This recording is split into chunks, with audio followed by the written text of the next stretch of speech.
It's playoff time. It's playoff time. It's Chiefs Jaguars. I got an energy drink. I don't need it. I don't need it. Oh man. Oh man. I got Funk here. He says he wanted to pop in, say, remember to hit the like button. Funk, thank you so much. I really appreciate it. I'm jacked up. Never called a playoff game. I just started doing this year. Very excited. Before the game starts, I want to give you my 3 tips of the game for both the Jaguars and Kansas City Chiefs.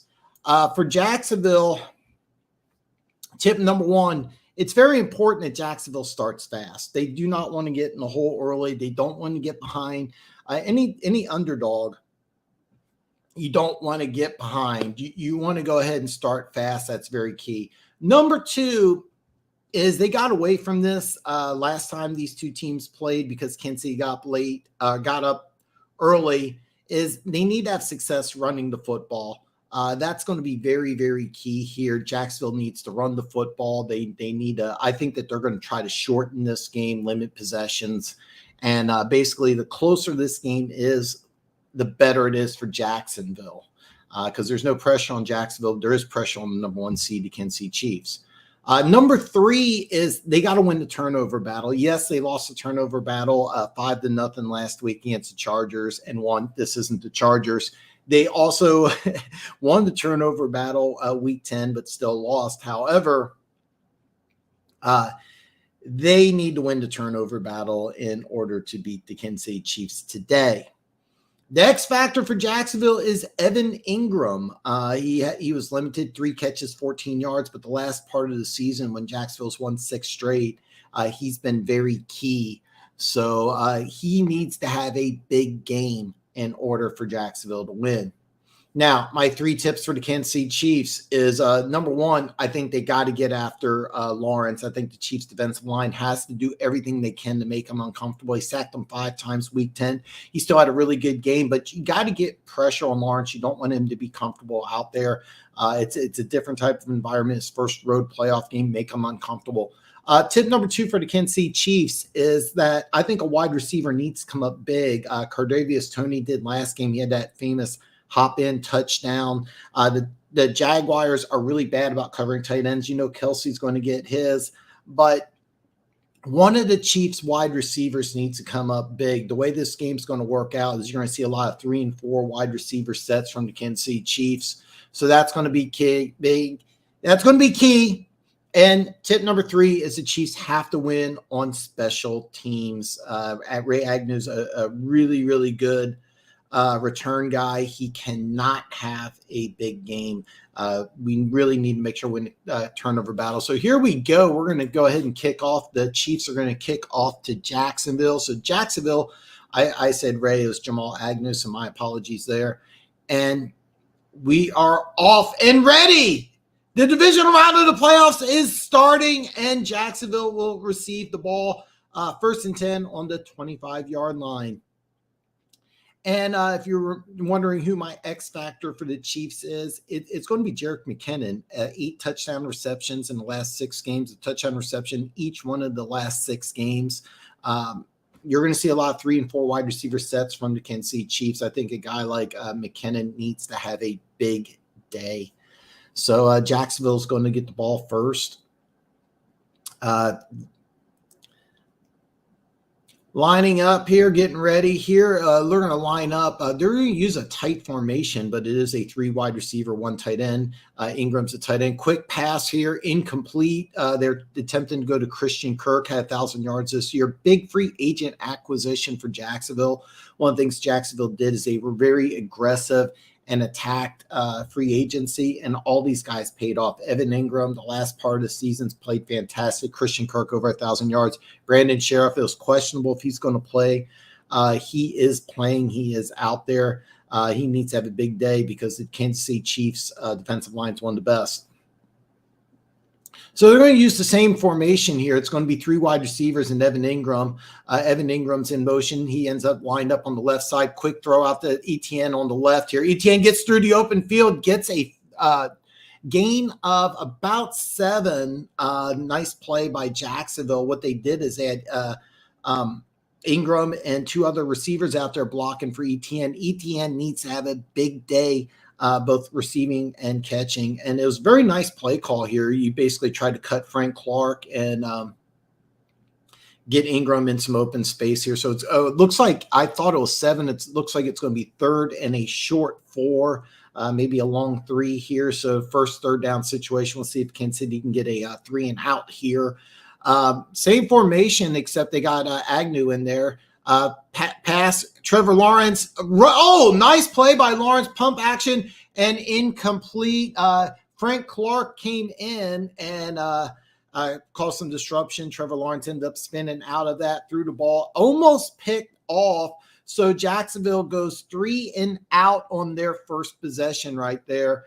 And so my mistake, it wasn't Clark. What they did is it was Willie Gay came in on a blitz, kind of a nice formation. They had Mike Dana drop back, kind of that zone coverage, and Nick Bolton almost intercepted that pass. Probably could have hit bounce right off his shoulder pad. So Jacksonville's going to punt.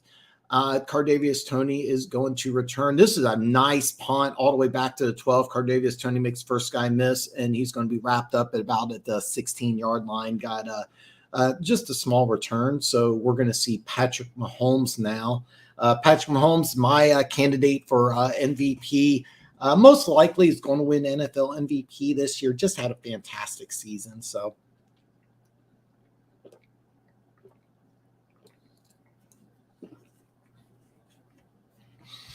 all right, so Chiefs are going to line up 2 tight ends, Noah Gray and Travis Kelce. MVS and Juju Smith-Schuster are lined up on the bottom of the screen here. It's going left to right. Mahomes in shotgun.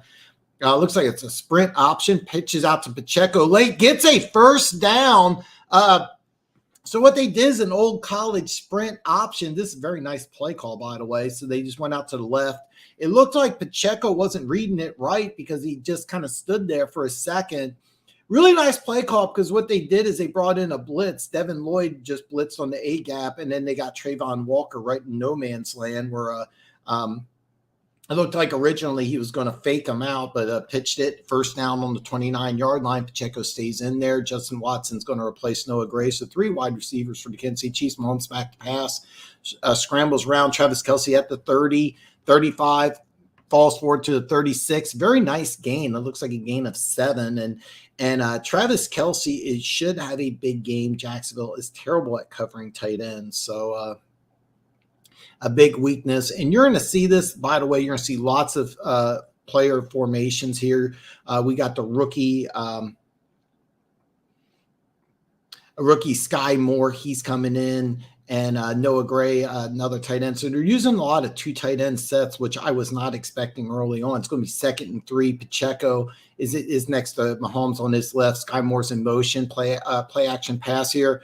Mahomes. Travis Kelce open at midfield. They do not have a matchup for him. So early on, lots of Travis Kelce. So it's going to be first down at exactly at midfield. Great play call by the Kansas City Chiefs. And what they did is that they're trying to make things very uncomfortable, and they did put pressure on Mahomes. Mahomes just got it away. And I'll be honest with you, I really thought that they would put bigger emphasis on Kelce, but they really haven't early on. So Justin Watson's going to replace Sky Moore. 3 wide receivers in the set. Actually, Noah Gray's in there. They're giving Travis Kelce a rest. Sprint draw to Isaiah Pacheco, goes around to the right side, gets a gain of 4, possibly 5. He's done a fantastic job. 7th round draft pick out of Rutgers is now the Chiefs starting running back. And I was a little surprised about this because Jacksonville's strength of their defense is their front 7. So I really expected a lot more multiple wideout sets. But early on, we're seeing a lot of Noah Gray and Travis Kelce, 2 wide receiver sets, Cardavius Toney, Juju Smith-Schuster. Nice play to Juju Smith-Schuster. And he gets a first down out to the 32-yard line. Nice play call. They faked the slip screen to Toney and just threw it underneath to Juju. And early on, Jacksonville does not look like they are ready for this Chiefs offense. They look really confused out there. They're kind of all over. Players are wide open. Juju Smith-Schuster was wide open on this, and they're showing a one-on-one here. Trayvon Walker just really had no idea what to do. The Chiefs are really doing a good job this opening drive, keeping Jacksonville off balance. Jared McKinnon's in the game here. Fake the handoff to McKinnon, little sprint draw, Cardavius Toney. Nice. Breaks a tackle down after a gain of, I'm not sure if he stepped out of bounds or not. If he stepped out of bounds, it would be a gain of 7, but he broke that tackle and was trying to power forward. If he's not ruled out of bounds, he had a gain of 9. They're not showing the replay right now, but it's going to be second down and either 3 or second down and 1. But basically, okay, it's second down and 1. So Cardavius Toney's extra effort got 2 yards. So it's going to be first down just outside the red zone on the 23-yard line. 22-yard line will be a first down. Travis Kelce's back in. He's in motion. Jared McKinnon gets the handoff, powers forward for a first down. It's going to be first down inside the red zone for the Kansas City Chiefs on the 19-yard line. Nice play to Jared McKinnon. I got him as the Chiefs X factor today. He needs to have a big day. Early on, Jacksonville does not have an answer for the Kansas City Chiefs defensively. Early on, they look really out of sync. They really look out of sync. And this was the one thing I really felt that they didn't want to do is get behind Kansas City early. Now, this is what I'm expecting. We're seeing an empty formation from the Kansas City Chiefs. McKinnon was lined up wide, and there is a flag on the play, and I'm not exactly sure what this is. So illegal substitution for the Jaguars, and it's going to be now 1st and 5 for the Kansas City Chiefs. Okay, my correction. Instead of the illegal substitution, Jacksonville's going to go ahead and take a timeout. So with 9:38 left in the first quarter, the Kansas City Chiefs are inside the red zone. It'll be 1st and 10 on the 18-yard line. Basically, there's 12 men on the field. They didn't have the right formation. And this is just a microcosm of how disorganized and out of sync the Jacksonville Jaguars are defensively on this first drive. Kansas City has really kept them just really confused. They don't really know what they're doing. So here we are, empty set here. Travis Kelce's not in the game. Noah Gray, 4 wide receivers. Mahomes back to pass, scrambling around. He's just going to throw this ball away. This was actually the first time in the game that Jacksonville looked like they knew what they were doing. Empty formation, they were able to put some pressure on Mahomes. Mahomes went back, threw the ball away. And I kind of like what they did here is they put Arden Key on Orlando Brown and lined him out wide. That's one thing that Orlando Brown struggled with is a faster, smaller defensive linemen. It's a nice play call by the Jacksonville defense. We're going to line up here, 3 wide receivers to the top of the screen, Justin Watson to the bottom, handoff to Isaiah Pacheco, powers forward to the 15, 14-yard line. So it's going to be 3rd and either a short 6 or a long 5. And I think what you're doing here is just trying to keep Jacksonville a little off balance. So it's going to be 3rd and 6 officially here for the Kansas City Chiefs.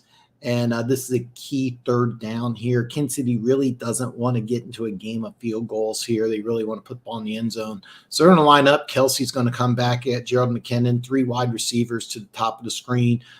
Juju Smith-Schuster is going to line up as kind of like a tight end. He's in motion. He goes back to the top of the screen.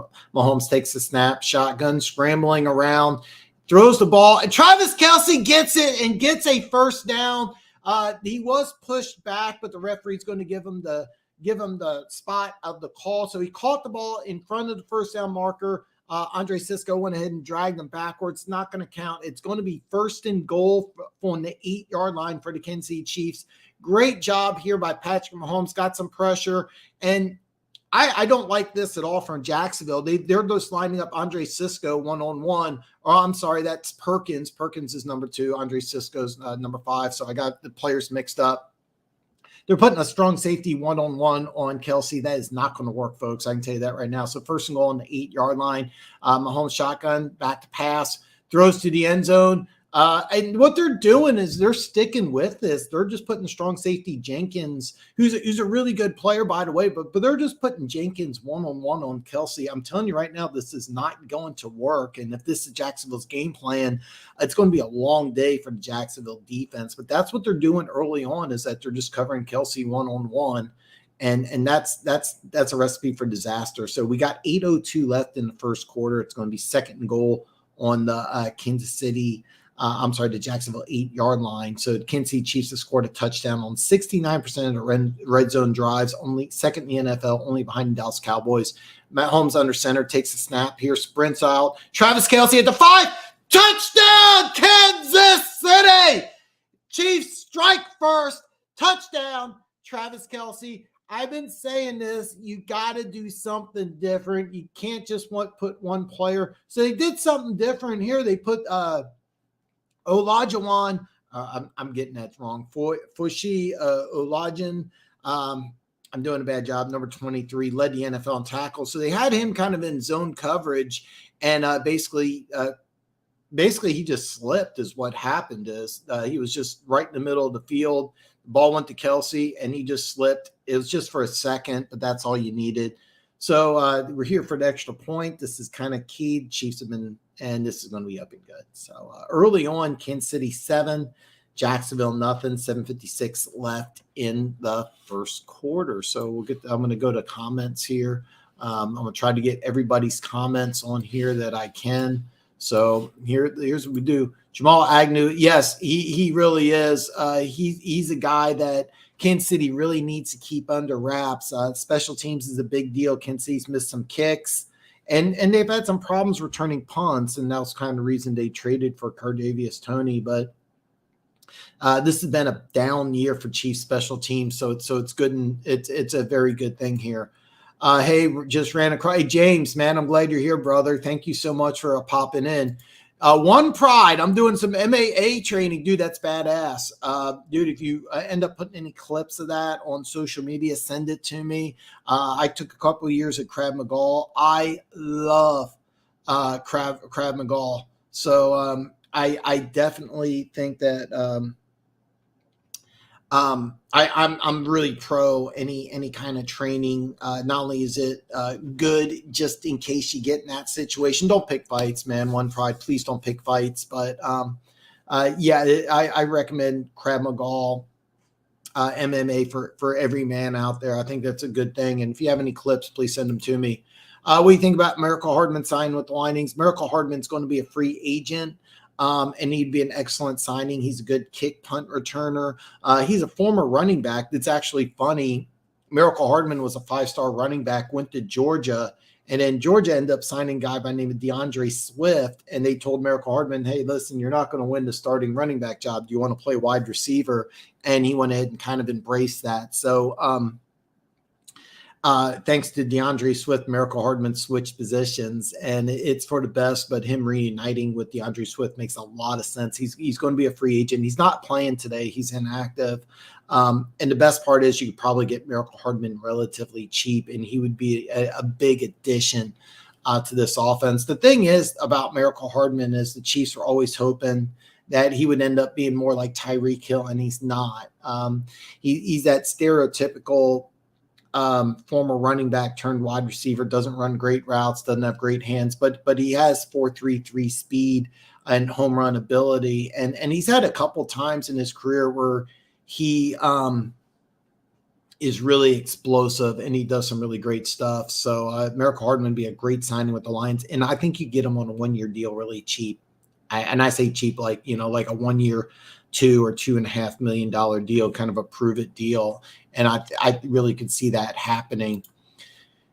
Yeah, I can't get behind that one, James. I think it's a good thing if you get them cheap, and I think you can. So we're back to the game here. Chiefs are kicking off, going left to right here. And it looks like this one's going to go out of the end zone. No, Agnew's going to run this back here. He gets out to the 10 to 15 to 20. Oh, my God, he's got some upfield to 25 to 30 to 40 to 45. He's at past midfield, 45, 40. And Jacksonville's in Chiefs territory right away. Oh, man, nice kick return for Agnew. Great kickoff return. This is exactly what the Kansas City Chiefs did. It looked like, because it was about 1 or 2 yards in the end zone. I thought it was going to be a fair catch, but they had a nice alley. So the nice job by the Jacksonville Jaguars on special teams, because they had a giant alley. It looks like somebody was out of place on the Chiefs. And I'm looking there, a lot of Chiefs rookies on this kickoff return team. So a 63-yard return. It's going to be out to the 39-yard line. So it's going to be 1st and 10 with the Jacksonville Jaguars. And for some reason or another, they when they stop the play, they're going to reset the clock, and both teams are going to huddle. Big play by Agnew, and this was something that the Kansas City Chiefs really couldn't use, is a special teams mistake. This is one of the 3 keys that I thought was going to be important. So we got Trevor Lawrence. By the way, they seem to be using this 3 wide receiver, 1 tight end set quite a bit. A little slip screen to Christian Kirk, bounces out to the 31-yard line. Very nice play call here, as both corners were lined up away about 10 yards downfield. So it's going to be a very short 2nd down, about 2nd and 3 when play resumes here. Right now, both teams are huddling. And Jacksonville, unlike Kansas City, is basically sticking with 3 wide receivers, 1 tight end, one running back, and that's Travis Etienne, but they're rotating the wide receivers. And now you have Evan Ingram lined up in the backfield, fake handoff to Etienne, a little slip screen to Agnew, and he gets ahead for 2 yards. It's going to be 3rd and short here on the 30-yard line. So excellent job by the Jacksonville Jaguars. They're trying to keep Kansas City a little off balance. Kansas City looked really ready for this, but since he had a nice 1st down reception. So now we're going to see multiple tight ends. This is the first time that Jacksonville's done this. Looks like we're going to see 3 tight ends here. This is something Jacksonville does not do very often. So we're going to see essentially a goal line set, 3 tight ends to the right, a wide receiver lined up as a tight end to the left, and then Travis Etienne's the lone setback. He gets the call. Oh, he breaks 3 to the 25 to the 20, 15. He's down to around the 11-yard line. Nice play. And the way the formation looked, it looked like that Jacksonville may be trying to trick the Kansas City Chiefs. That wasn't the play. All it was just a very simple trap play. Etienne just got the hold. Nick Bolton did not make the tackle there. And then it's going to be 1st and 10 for the Jacksonville Jaguars at the 11-yard line. Jacksonville looks ready to play. And this is one of the things I thought that needed to happen. Jacksonville needs to run the ball. So it's going to be 1st and 10 on the 11-yard line, a gain of 19 for Travis Etienne. Excellent run. Using the diamond formation, it's Travis Etienne. He's going to go ahead and get a carry a 1. I call it the diamond formation. It was Ingram and one of their wide receivers lined up to the left and the right of Trevor Lawrence, and then Etienne was about 3 yards back behind him. So I call that the diamond formation. And you can see early on that Jacksonville, what they want to do is establish the run. 2nd and 9 here. They can get a 1st down without getting a touchdown. The 1st down would be the 1-yard line, but it's almost 2nd and goal here. So Trevor Lawrence is lining up in shotgun formation, trips to the left or to the bottom of the screen. Play, and it's a touchdown. Very nice catch by Christian Kirk. Very nice play call. Just a fade route to the back of the end zone. I can't see who the Chiefs got, but basically it was 1-on-1 coverage. Christian Kirk was lined up in a running back, and they just ran. Very nice play call. Christian Kirk was lined up as a running back. They had him isolated 1-on-1 with George Karlaftis. What a mismatch. And a very nice play call by the Jacksonville Jaguars. So the Jaguars eliminate the early touchdown. Is now tied up at 7s, 5:04 left in the 1st quarter. And folks, we got a ball game. Dennis, what is happening? Why are they playing both games at once?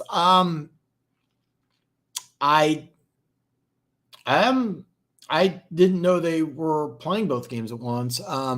They do have the Chiefs game on multiple channels. Is that what you're referring to? Life with Lala. I'm very glad you're here. I'm very, very glad you're here. Check out Life with Lala. She has a very nice YouTube channel. Don't pick fights with people. One Pride. I was thinking more of a kickboxing. It's by the way, MMA. Excellent way to stay in shape. I think all men should take some form of self-defense. More than anything, stay in shape. Don't be picking fights with people. I look into Krav Maga. check out Krav Maga. If you get a good teacher like I did, I had an excellent teacher. If you're anywhere in the Kansas City area, I would refer you to Brian Myers. He does Krav Maga around here. He's a former bodyguard. And it's an excellent way to stay in shape. So take a look at Krav Maga.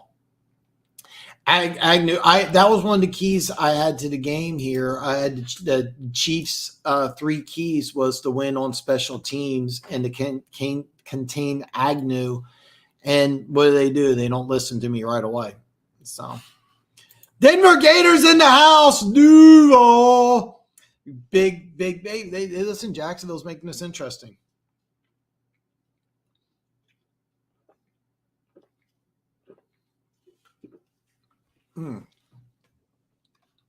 Yeah, I know. Not a good thing, One Pride. There is a lot of Lions on the Jacksonville team. I think that's a little crazy. Yeah, but I'm trying to think here. You got Marvin Jones. He's the one that really sticks out. He's been a key part. I haven't seen him playing a lot today. But one of the things that Jacksonville did is they were very aggressive in free agency. And usually this doesn't work. I'm not a fan of teams going haywire in free agency, but you got, you end up getting Christian Kirk in free agency. You get Brandon Sheriff. Yeah, Evan Ingram. All these things have paid off really big for the Jacksonville Jaguars. Not a good move. There's a lot of Chiefs fans that are looking to get rid of Chiefs defensive coordinator Steve Spagnuolo. That's not looking good early. So we're 7-7. Jacksonville's kicking off, going right to left on your screen. Isaiah Pacheco is going to signal for a fair catch. So the Chiefs are going to get the ball 1st and 10 on the 25-yard line when play resumes. So right now we got a 7-7 lead here. And right now, what we're seeing here with the Kansas City Chiefs, they're showing highlights of Travis Kelce. Travis Kelce is really the guy that they've had no answer to on this first drive. So we're going to find out if Jacksonville can find a way to contain Travis Kelce. I think it's important for one of the Chiefs wide receivers to take some pressure off. So we're going to see what happens here. Mahomes going to line up under center. Pacheco's lined up in the I formation. Sky Moore's in motion. Play action pass to Pacheco. Mahomes, he's not going to get sacked, makes a move, and he's going to scramble ahead for a gain of 5, and there's a late flag on the play. The flag's in the secondary, which usually indicates some sort of holding or pass interference. Mahomes is motioning towards the Jacksonville Jaguars, and it's going to be holding against the Jacksonville Jaguars. And I'm telling you right now, it's against a rookie, Devin Lloyd, who's had a fantastic season for the Jacksonville Jaguars. But what they're doing is they have no answer for Travis Kelce, and that's exactly what he did. That's terrible. He's holding Devin Lloyd was holding Travis Kelce. He'll get called for that all day long. They have no answer for Travis Kelce early on. Shotgun formation, Pacheco motions from left to right, little slip screen out to Kadarius Toney, breaks the tackle, tackled awkwardly, bent backwards, but he's getting up okay. He's shaking his head, but I think he's shaking his head because he knows if he breaks that tackle, he had a chance to get a lot more, but a nice gain of 5. Looks like it's going to be 6. So 2nd and 4 for the Kansas City Chiefs. Again, the Chiefs offense has Jacksonville on its heels. They look completely unready. We're lined up, trips tight near the line of scrimmage. Sky Moore's going to motion from bottom to top, play action pass, little screen to Travis Kelce, and he is tackled for a 3-yard loss. So this is the first time all game that the Kansas City Chiefs shot themselves on the foot. And this is a nice play by Jacksonville reading the screen out, but basically it was just kind of a bad play call here by the Kansas City Chiefs offense because basically it wasn't that Robinson was doing anything really overly exceptional, but he was stopped at the line of scrimmage and just shifted over to make the tackles as the screen was designed to go towards the middle there. So it's going to be 3rd and 6 here. Mahomes in shotgun formation here. goes back to pass. He's got some pressure. They are putting some pressure on. A nice catch by Justin Watson at midfield. The one thing I will say about Jacksonville is that Jacksonville is putting some pressure on Mahomes. He does not have a clean pocket. He's been scrambling a lot, but he's done an A+ job so far. This was just kind of easy. What they did is they've been rotating guys around, so they did a nice stunt. Orlando Brown got beat on the stunt there, so that's the second time I've called out Orlando Brown's name, and it's just the first quarter. But very nice completion to Justin Watson for a first down at midfield. So Kansas City Chiefs are in very good shape here. It's going to be 1st and 10 on Jaguar side of the 50. Patrick Mahomes back to pass and scrambles and throws a duck, but Kelsey, or I apologize, no, it's Blake Bell. He hasn't played in a while. Oh, this is not good, folks. Patrick Mahomes is in pain. He is grabbing his knee. He's limping. Oh, he is not in good shape. So they're showing a replay here, and he got sandwiched. And oh God, that is bad. His ankle bent backwards. This is terrible, folks. Arden Key's knee lands. This is not a dirty play, folks. This is not a dirty play, but Patrick Mahomes goes down right. Oh God, he is in a lot of pain. He can barely walk, folks. They are stopping the game. Patrick Mahomes is over on the sidelines.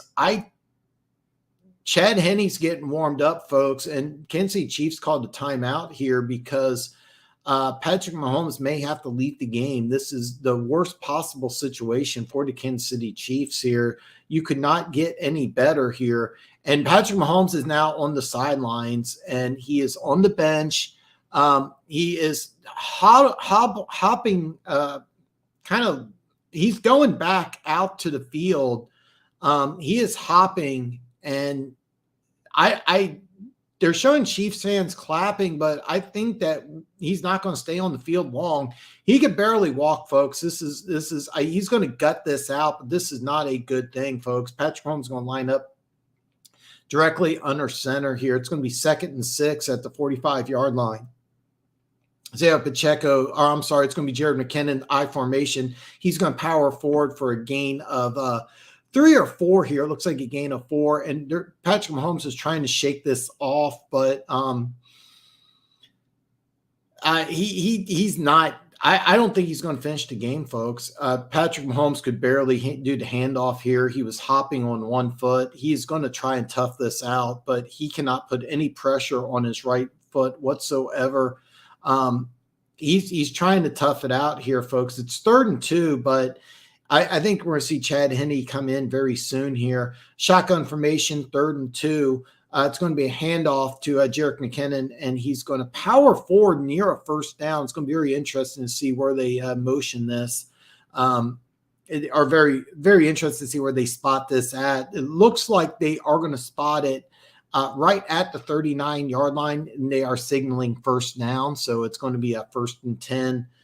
For the Kansas City Chiefs, just under a minute left in the first quarter. And Patrick Mahomes can barely walk, folks. I don't think he's going to finish the game. I mean, he is hopping. He is in really bad shape. Jacksonville Jaguars look like they're aware of this. So they got Noah Gray in there with Travis Kelce, both lined up as wide receivers. It's now top 3 receivers at the top of the screen. Mahomes back to pass, knocks it down to Travis Kelce for right across the middle for a gain of 7.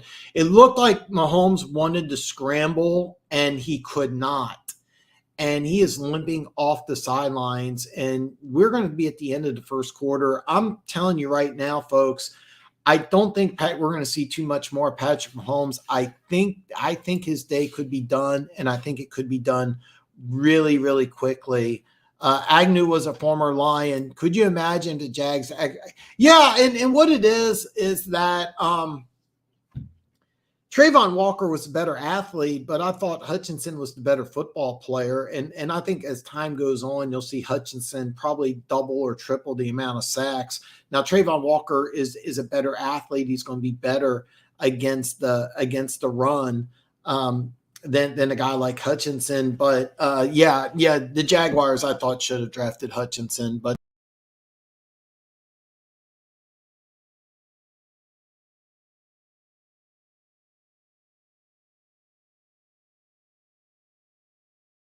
Apologize about that error on my part. Josh Allen and Hutch because that's a big story for the Jacksonville Jaguars after the season. There was talk during the mid-season if Josh Allen would come to Kansas City. There was a lot of trade talks between Jacksonville and Kansas City about Josh Allen. So, Pete, welcome, brother. 7-7, best of luck. Hey, man, we need it. 7th round, Watson is a really good pick. Yeah, excellent player. He started a handful of games for the Kansas City Chiefs. So, or are you talking Justin Watson? I thought he was a free agent from Tampa Bay. Enjoy your weekend, Pete, man. Thanks a lot, brother. Mahomes is from planet.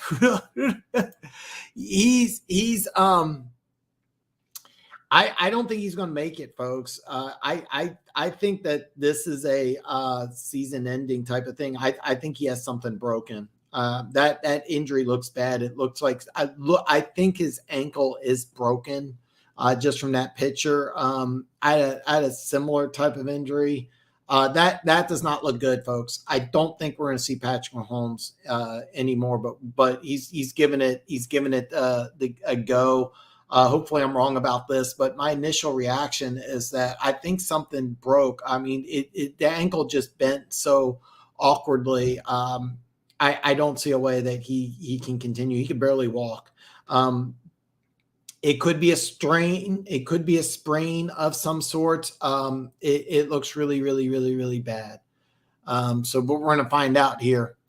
Mom's tough as nails. Yeah. I hope so, Jeffy. I'm glad to see you here. Yeah, I apologize. So I got a new keyboard and a new mouse. I got some new side buttons, and apparently when I hit this one on the very side, it eliminates the picture.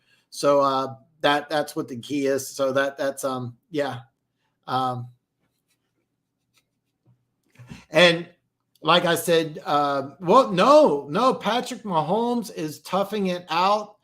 Slip screen to Sky Moore. He bounces backwards, and he's going to lose a yard here. And they put a lot of tape on Mahomes, and give Mahomes a ton of credit. Give him a ton of credit because he is barely moving out there. And running is one of the things that he does best, but he cannot do it. I give him a lot of credit. I mean, this is a gutty, tough performance. It's 3rd and 3 here. He's lining up in shotgun. Sky Moore and Juju to the top of the screen, MVS to the bottom.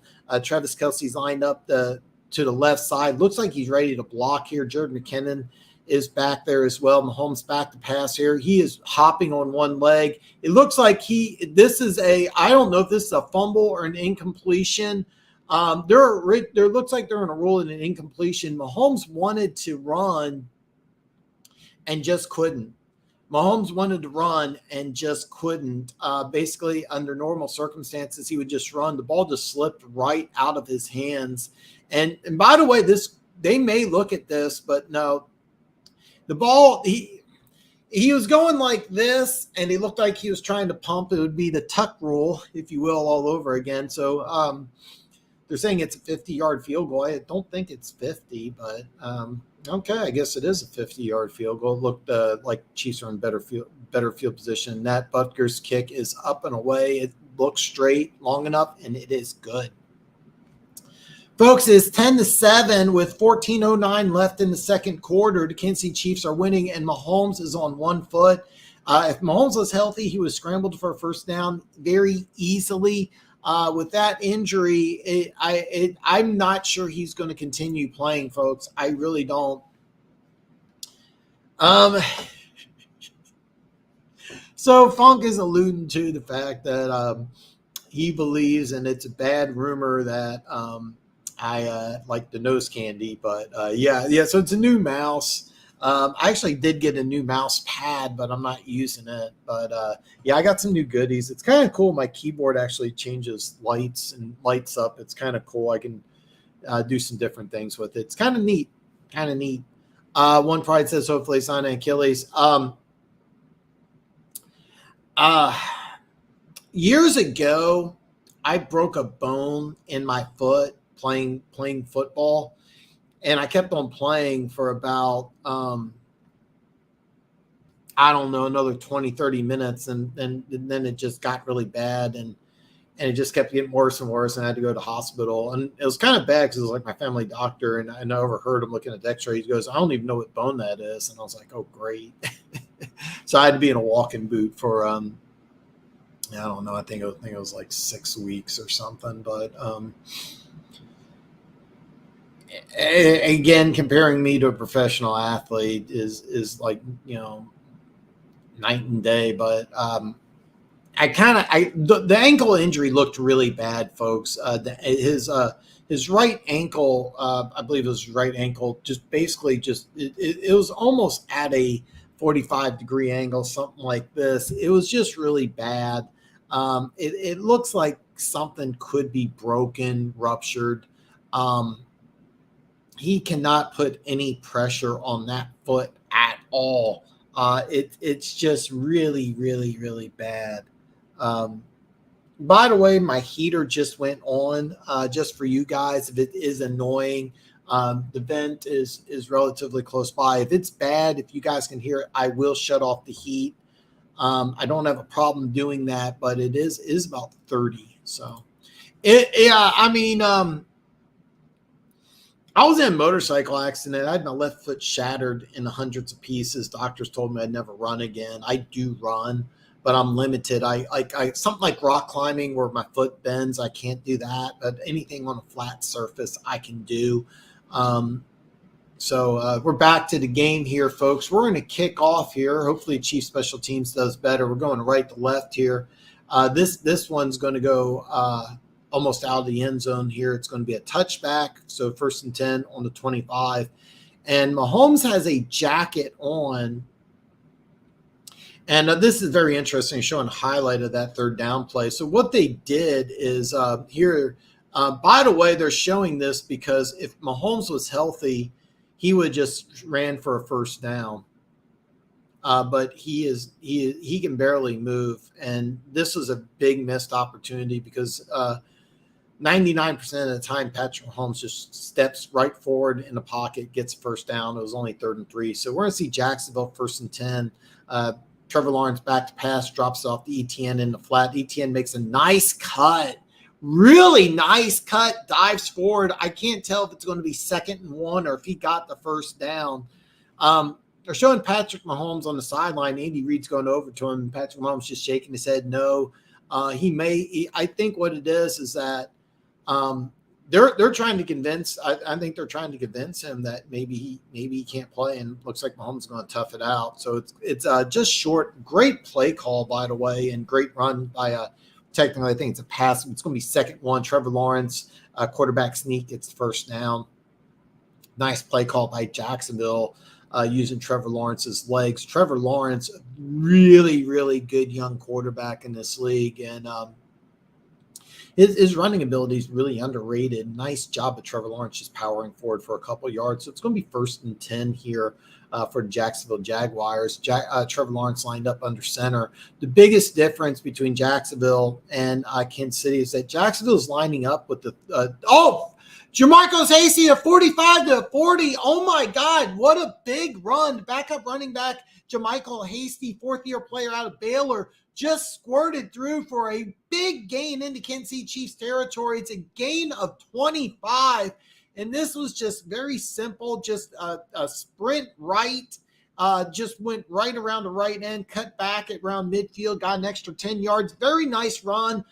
He's the backup running back. Wasn't used hardly at all the first matchup between Kansas City and Jacksonville's offense is in a very nice rhythm. They're already in Kansas City territory. It's going to be 1st and 10 on the 40-yard line. Sprint, nope, it's a fake. Trevor Lawrence back to pass. Evan Ingram on the 35. He dives forward to the 30, and I believe this is going to be a first down. So they did a fake handoff. I thought it was going to be just a handoff right up the middle. It turned out to be it was just a nice play action pass by Trevor Lawrence here. What a great job by Jacksonville's offense here. And they're showing a replay. Chris Jones was held, but got away with it. Nice nice pass to Evan Ingram. Evan Ingram, who I think is the X factor for Jacksonville, needs to have a big game. So it's going to be 1st and 10 on the 30-yard line. Jacksonville is in Chiefs territory. Nice slip screen here to Zay Jones, gets a nice gain of 5. And earlier in the game, Kansas City's offense looked unstoppable. Jacksonville's offense looks like they're in a nice rhythm right now. They started off going 3 and out, but since then they've looked really good. Now, a lot of that had to do with a very nice kick return by Jamal Agnew. I get his first name right here. But this one's been all Jacksonville. It's going to be 2nd and 5 on the 25-yard line. Trips down to the bottom of the screen. Etienne to his left. Shotgun formation. Trevor Lawrence back to pass. Scrambling around here. Being chased. Throws the ball away. And it's going to be a flag. This could be roughing the passer because Trevor Lawrence was hit late. But we're going to see what the call is here. Trevor Lawrence is looking at the official. No indication what the flag is, but Trevor Lawrence looks unhappy here. So I'm going to guess it's against Jacksonville. He was hit late, and I was worried it was going to be roughing the passer. It looks like it's in the vicinity of holding here. So it's going to be tripping on the Jacksonville Jaguars offensive line. It's going to be William Little, the second-year left tackle out of Stanford. This was a very nice draft pick. Jacksonville's had a very nice couple years drafting, but this was a situation where Little slipped, and instead of allowing a sack, just tripped Frank Clark. Kind of a smart move because he had a unimpeded pass for a nice clean hit on Lawrence. So good penalty by Jacksonville. 2nd and 15 on the Chiefs 35-yard line. And what I was trying to say earlier is that they're using basically the same formation: 3 wide receiver, 1 tight end, 1 running back. Trevor Lawrence sacked by Frank Clark at the 40. Big play by Frank Clark. Frank Clark promised that he was going to come through in the playoffs. Nice play against second-year players, Jay Little. Now, Jay Little's a second-year player. Cam Robinson at the beginning of the season was signed to a 3-year deal. A lot of people thought that they would move on from Cam Robinson. He got injured in the season early, and Jay Little's taken over. He's a second-year player, very nice player out of Stanford, but he just got beat by Frank Clark, and he sacked. Big play here, and they're showing Patrick Mahomes just visibly upset, and he's going he's going in the tunnel here, so it looks like he's not going to come back, at least maybe not today. Trevor Lawrence is being pressured, throws the ball, tried to complete a pass to Jermichael Hasty on the sideline, incomplete. It's going to be 4th and 19. I don't know what you do here for Jacksonville. Do you want to risk attempting a very, very long field goal here? Because if you miss, you give the Chiefs some really good field position, but it would be nice to go ahead and tie it up. I'm seeing here Henny getting ready to go into the game, just like I predicted. And they're going to punt this, which is very smart because this would be a 58-yard field goal.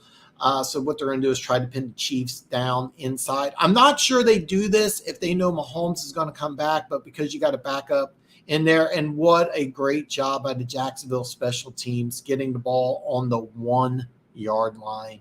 So this is exactly what you're looking at. And they're showing Patrick Mahomes trying to jog into the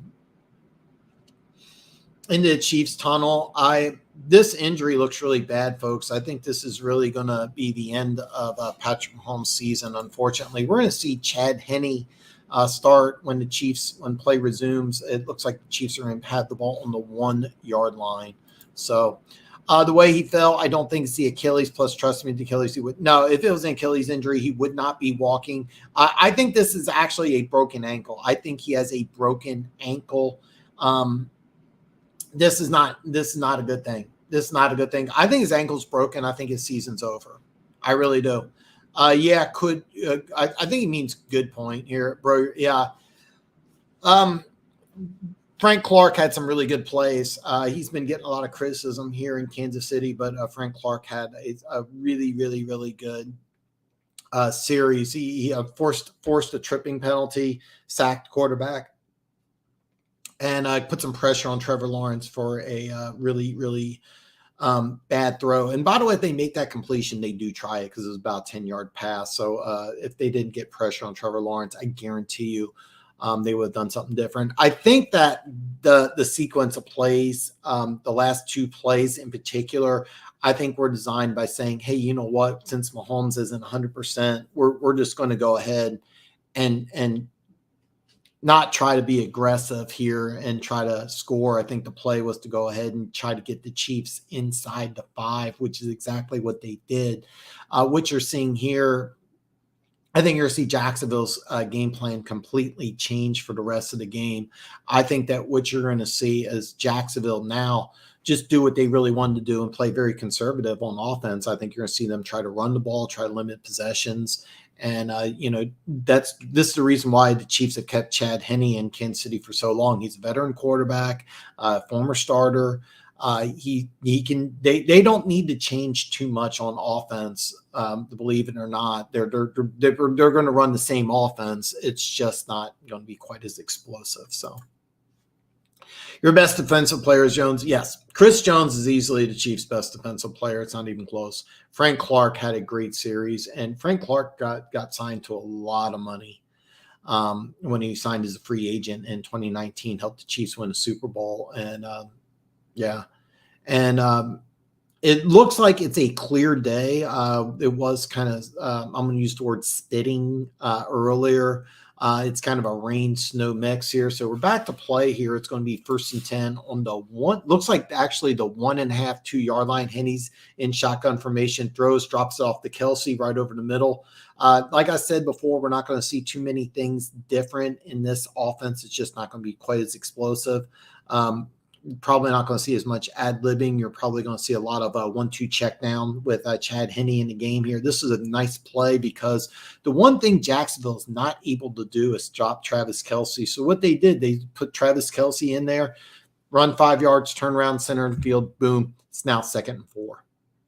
It's a little risky to go shotgun that deep in the end zone, but it paid off for the Kansas City Chiefs. Handoff to Isaiah Pacheco right up the middle, gets a first down, powers forward to the 15, maybe 16-yard line. Very nice play by Isaiah Pacheco. So early on, the Chiefs offense looks to be continuing what they were doing earlier with Mahomes.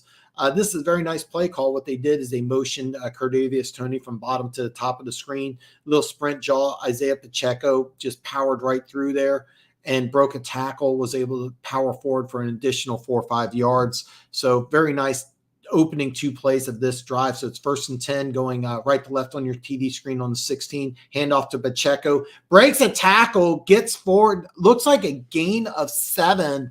But Isaiah Pacheco is doing an excellent job against what I think is the strength of the Jacksonville Jaguars, and that's their front 7. But Kansas City Chiefs got a really good physical offensive line, and we may need to see it today. Early on, it looks like we're going to see lots of Pacheco. It's 2nd and 3 here for the Kansas City Chiefs, counting down from 8:17 in the second quarter here. The Chiefs will get the ball to start the second half. So we're seeing here a shotgun formation. Pacheco's to Henne's right here. They're going to move him over to Henne's left. Henne back to pass. It tipped, and it almost intercepted by God damn it. Olukun 23 from Yale. I can't pronounce his name. I'm really bad about this. I apologize in advance. I get names wrong sometimes. This is a very nice play because what happened was this was tipped at the line of scrimmage here. Jacksonville was able to go ahead and push the pocket, and this should have been an interception. It should have been excellent field position for the Jacksonville Jaguars, a very big missed opportunity for Jacksonville. 8:01 left in the second quarter. It's going to be 3rd and 3 here for the Kansas City Chiefs. Chad Henne's in shotgun. Gerald McKinnon's to his left. Juju to the bottom. 3 wide receivers to the top. Little sprint draw action. Cardavius Toney gets the catch. First down, stumbles out of bounds at about the 32-yard line. Even if he didn't stumble, he probably would have gone out at the 32 anyway. Very nice play. What they did is it's just a sprint draw. What they did is he got the ball, just sprinted out. Actually, it would be to his right, and just nailed Toney out in the flat for a short gain. Gets the first down, moves the chains. Nice play by the Kansas City Chiefs offense. Patrick Mahomes is back out on the field. He's got a jacket on. He's got his helmet on. I think he's standing right behind Andy Reid, but they are not letting him go into the game. Gerald McKinnon moves to the right. And now they're in motion him back to the bottom of the screen. Chad Henne back to pass. And it's going to be a first down completion to Travis Kelce. They got Jenkins one-on-one against Kelce. I've been seeing this a lot. I think this is going to be a big mistake, and the Chiefs are taking advantage of it. It was just a nice out route. This is as simple as you get. All they did was they just took Travis Kelce, they 5-yard out route, and Chiefs just dinked and dunked. It was just very easy. It was just man coverage. Jenkins was in the inside position. You throw it outside. This is just football 101, folks. And this is a very nice job by Travis Kelce. It's now 2nd and 6. So you're going to see Henne under center now, 4 wide receivers. They're going to put Noah Gray in there instead. End around the Sky Moore gets a gain of 2, not a it was a nice play call there. What they were trying to do was trying to bust them to the outside. Great job by the corner by setting the edge, forcing the play back into the inside. So it's going to be 3rd and 4 here. They had Noah Gray out there. Great job. It's by Arden Key. He went ahead and set the edge right there, and it forced Sky Moore to go back in the inside where they converged after a gain of 4. It's going to be they're calling it 3rd and 3. It looks like it's a long 3, short 4. For the Kansas City Chiefs here. Just under 6 minutes left. Travis Kelce's back in there. He's going to line up and they are going to they're going to call a timeout here for the Kansas City Chiefs. The Kansas City Chiefs are going to use their second timeout at 5:49 left in the second quarter. It's going to be 3rd and 3. They're showing Patrick Mahomes on the sideline. He's got a coat on. They do not want him anywhere near. If anybody's got any information as to what's going on with Travis Kelce, with Patrick Mahomes, please let me know. I'm going over to ESPN. Nothing's there. I'm going to try to hit the NFL Network, but if anybody has any information, that's what I want to hear. No information of any of the news sources I have. I want to make sure I don't miss any of the game. And this is what you do when you have a backup quarterback, is you go more conservative. But when you have an experienced quarterback, a lot of people were wanting to get rid of Henne and wanting to go with Shane Bichelle as the backup quarterback so you can save a couple $1 million. And this is why you go with the veteran. This is an Andy Reid staple. Is that what you want to do? Is that you want to go ahead and have a veteran quarterback that you run the same exact offense, just use more conservative plays. And that's exactly what they're doing here in Kansas City, is just using a lot more conservative play calls, but you're running the same basic offense, something that you couldn't do if you had a young, inexperienced quarterback in there. Because there's two styles. There's two ways to approach a backup quarterback. One, you want a younger guy, a talented guy, a guy that might be able to take over as a starter, a guy with some potential. And then you go with the other way. And this is what you usually want to do if you have a superstar quarterback, because you have a veteran that could come in and just bam, you could come in and you can come in on a moment's notice, and you don't have to limit your playbook. Because usually when you have a younger quarterback, you have to change your entire playbook. You basically have to cut out about half to 2/3 of your offense. But when you have an experienced backup, you run the same offense. You just have a few more conservative calls, and that's all you do. So I really like that. One pride's noticing, when you usually have a backup in, it's usually curtains in the NFL. You may have a chance in college. Yeah, that's usually what happens. But one thing about the Kansas City Chiefs is that they've kept Chad Henne around, and the main reason they've kept him around and not wanting to go with a younger, cheaper option is because they can run the same exact offense. It's just a little more conservative. So we're going to go back to the game now. This is going to be a 3rd and they're not showing it here. Okay, 3rd and 3 at the 38-yard line. So they're still in their own territory here. They're in motion. McKinnon out as a slot wide receiver. Free player gets through. Travis Kelce stopped short of the line of scrimmage, powers forward for a first down. There is a flag on the play. We're going to see what this is.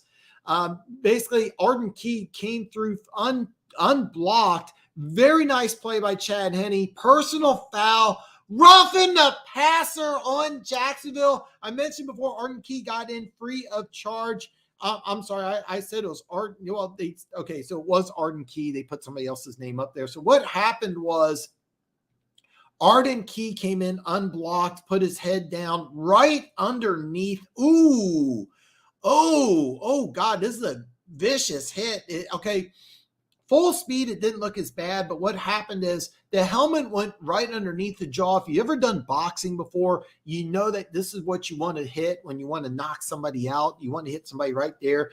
I don't think it was a dirty play, but this is going to be a 15-yard penalty almost every time. So it's going to be first and down in Jacksonville territory at the 43-yard line. Chad Henne back to pass. He back to pass, and he incomplete to Blake Bell.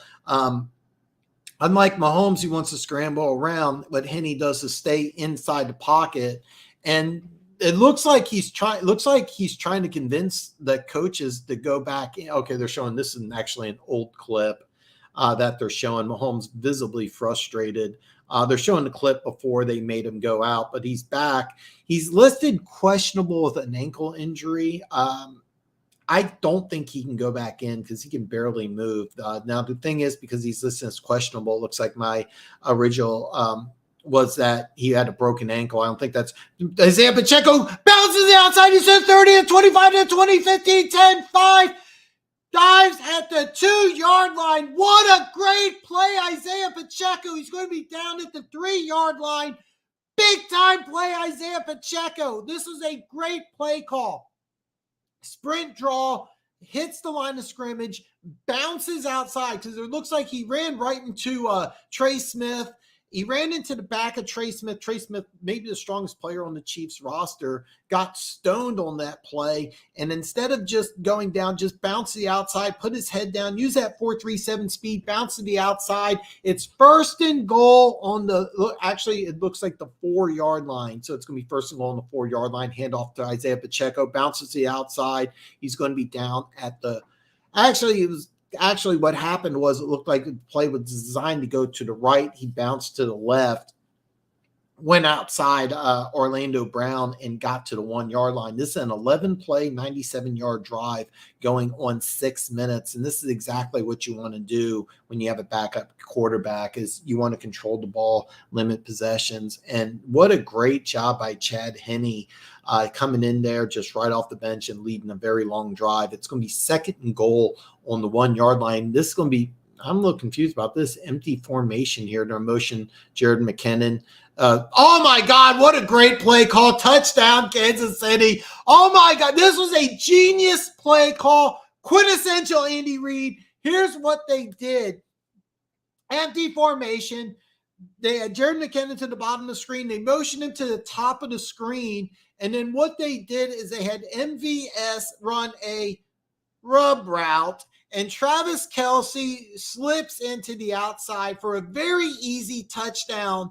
What a great play call by Andy Reid. This is what Andy Reid does better. Play calls in the red zone better than any coach in the NFL. Fantastic job. 16-7 with the extra point looming. The extra point is up. The extra point is good, but there is a flag on the play. We're going to see what the flag is on, because if it's against Jacksonville, if what I'm thinking is going to be against Kansas City. Looks like false start here, and I have no idea what is beeping on my computer, so I apologize for the beeping noise here, but we are good to go.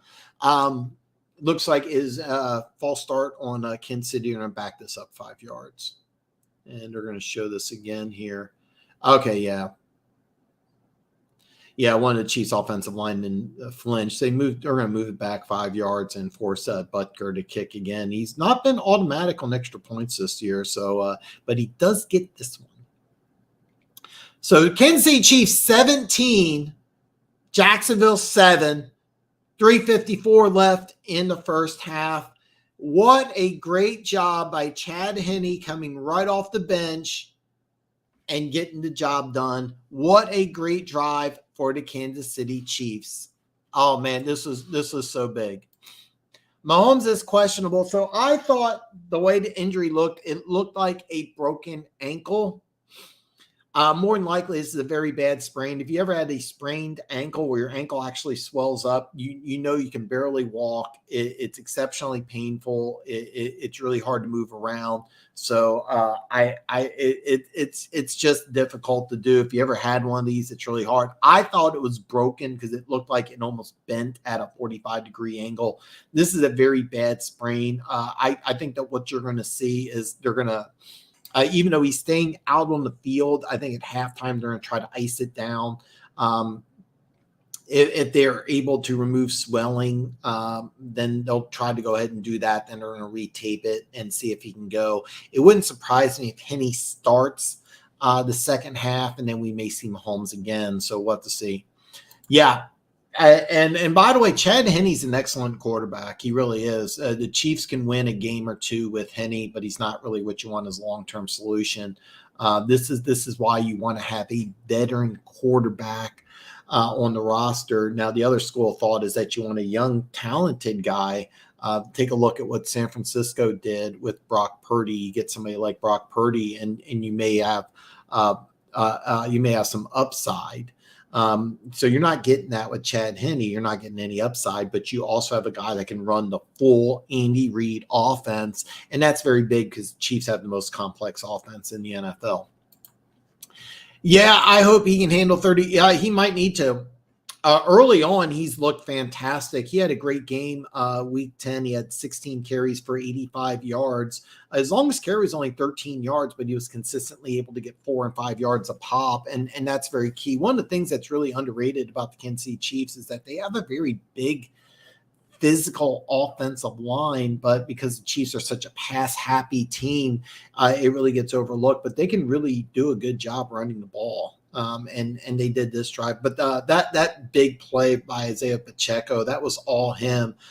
Trey Smith was moved backwards, and Isaiah Pacheco ran right into Trey Smith's because the play was designed to go right up the middle, and he just ran right into him, bounced outside, and got that big gain, which ended up being the biggest play of the touchdown drive here. We're going to have it.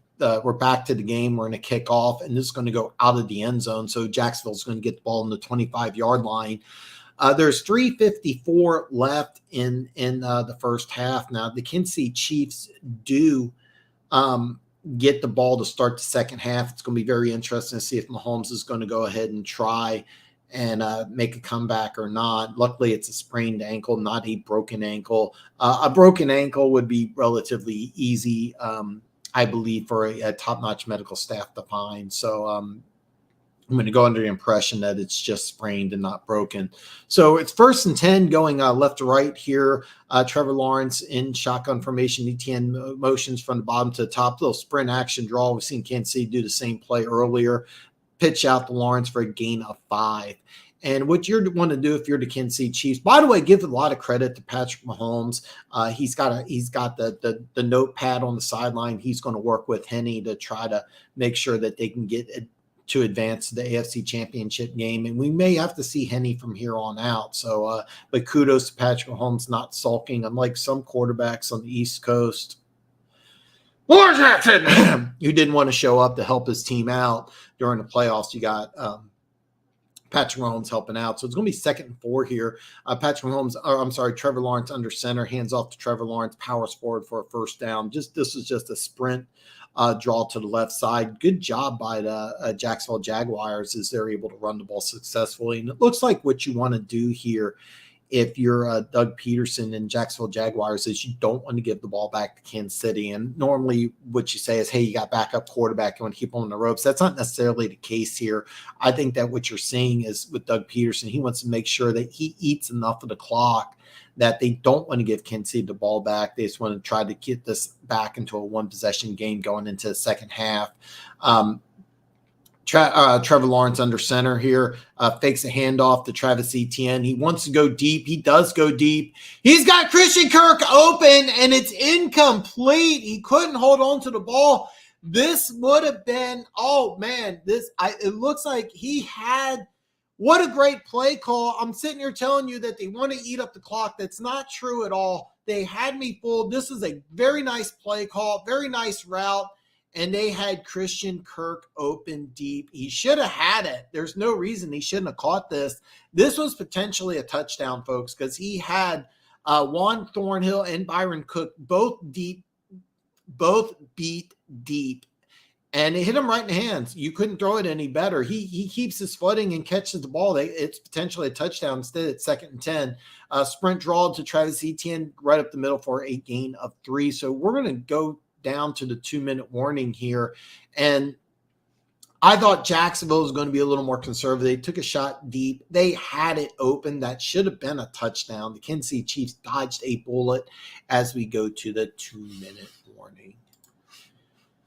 Oh, man. You know what's crazy is Ben Johnson calls plays like that. No, I mean, that's a good call. That's a good play caller then. It's not as complex as Andy Reid's. I can promise you that. But one thing I will tell you is that when you have a complex offense, you need to have an experienced backup, and you need to have a lot of continuity in there. There's a big reason why, Travis Kelce and Patrick Mahomes, they run plays after practice. They do a lot of things. It's quote unquote ad lib, but it's really kind of semi-scripted. So the Lions playbook probably is pretty complicated. I haven't watched as much Lions as you have. I can tell you for a fact it's not as complicated as Kansas City Chiefs offense. They have the most complex offense in the NFL by far. Lions have come a very long way. No debating that. No debating that at all. And the Lions are a team that's really up and up. Kirk proven he's worth that contract. I'm Christian Kirk. I don't know why I drew a blank. Christian Kirk, if he keeps his feet and catches that, he could potentially get in the end zone. That's a really big miss for the Jacksonville Jaguars. If nothing else, you're inside the 15, and you have an excellent opportunity. But he has had a fantastic season. I've always been a big Christian Kirk fan. It was actually funny. I remember watching him and Kyler Murray as a true freshman at Texas A&M. So, of course, Kyler Murray ended up leaving for Oklahoma. But Christian Kirk, really good player. I really liked him a lot.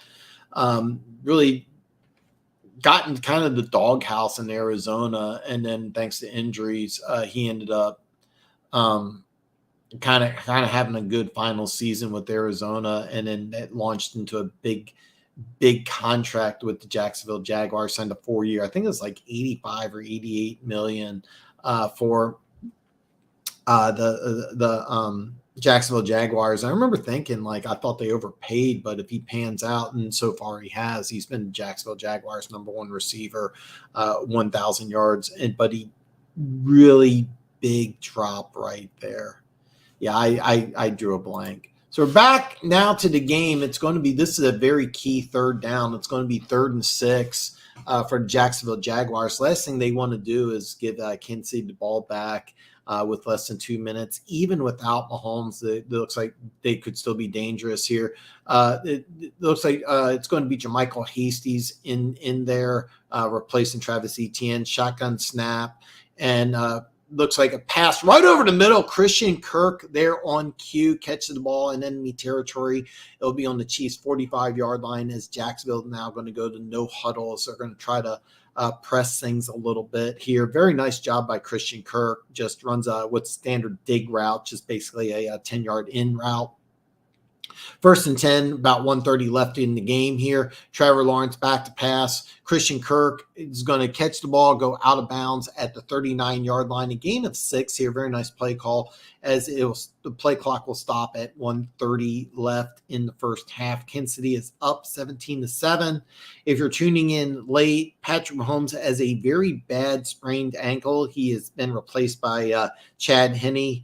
And it's right now 17-7. Early on, it looked like Kansas City was going to blow this team out. Jacksonville very resilient, and they are on the drive. They are on the move here. Trevor Lawrence, shotgun formation.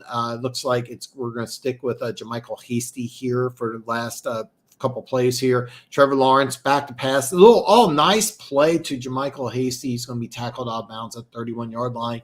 So they were putting some pressure on Trevor Lawrence. Trevor Lawrence stepped up in the pocket, did a little chest pass like you would see in basketball almost to Jermichael Hasty out on the flat. He gets a first down, and the Jacksonville Jaguars are now in field goal range. It would be about a 49, 50-yard field goal, but what you want to do in this situation is you want to go ahead and make this a one-possession game, and that puts more pressure on the Kansas City Chiefs. If you can get in the end zone, great, but you're now in field goal range, and that's exactly what Jacksonville wants to do here.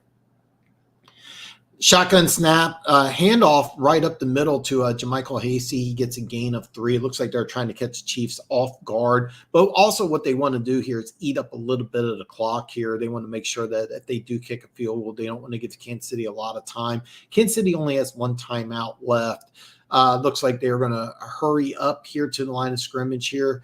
3 wide receivers to the bottom of the screen, 1 to the top. Trevor Lawrence shotgun formation. They are bringing pressure. A nice pass to Christian Kirk. Stopped. A very nice tackle by Justin Watson, the Kansas City Chiefs 7th-round rookie out of Washington State. Prevents him from getting a first down. So it's going to be 3rd and 2. And it looks like they're lining up here. They're just going to line up. They're not going to huddle. 35 and counting. Trevor Lawrence gets the snap. Throws a low pass, incomplete. So the clock's going to stop. It's going to be 4th and 2 on the Kansas City Chiefs 23-yard line. It's going to be very interesting to see if the aggressive Doug Peterson wants to go for it or if you want to go ahead and kick the field goal. It looks like they're going to kick the field goal here. They're going to kick the field goal and give the Chiefs the ball back. When the Chiefs do get the ball back, if indeed this is a field goal, not a fake, you're going to see the Kansas City Chiefs get the ball probably about 25 seconds, and I'm willing to bet that under normal circumstances, you may want to go ahead and get a little aggressive. But with your backup quarterback, I fully expect Kansas City to go in halftime just down 17-10. The field goal is up and sneaks through the right upright. It's going to be good. So Jacksonville did what they wanted to do, make this a one-possession game. Jacksonville's 10. Kansas City is 17, and we'll get back to the game here in just a little bit. I always thought that contract was stupid. I thought they overpaid for him, but it's paid out.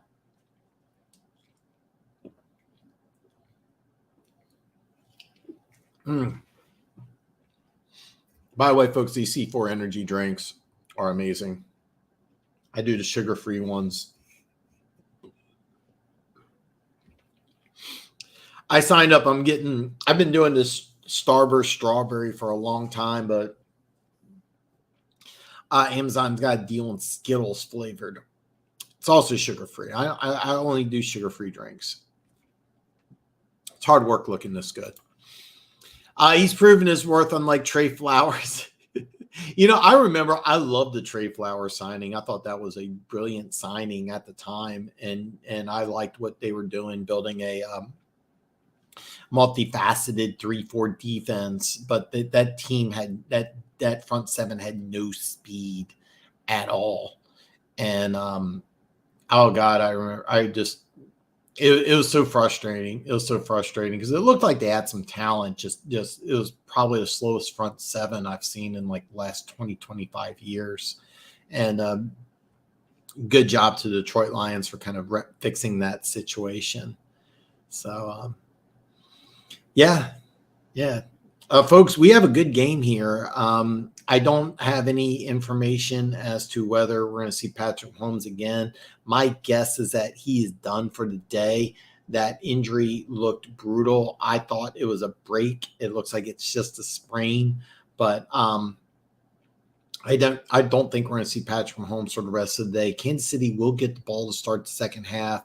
I fully expect that what you're going to see here is the Kansas City Chiefs just take a knee, go in halftime up 17-10, and put together the best possible plays that you can for Chad Henne. And what they're going to do is they're going to basically go to Chad Henne at halftime, and you're just going to tell him, hey, what do you like to run? What are your favorite plays? And he's going to fire off probably about a dozen plays that he likes. And then what they're going to do is that they're going to take those dozen plays and kind of incorporate them into into the playbook. But they are going to have to make some changes. This is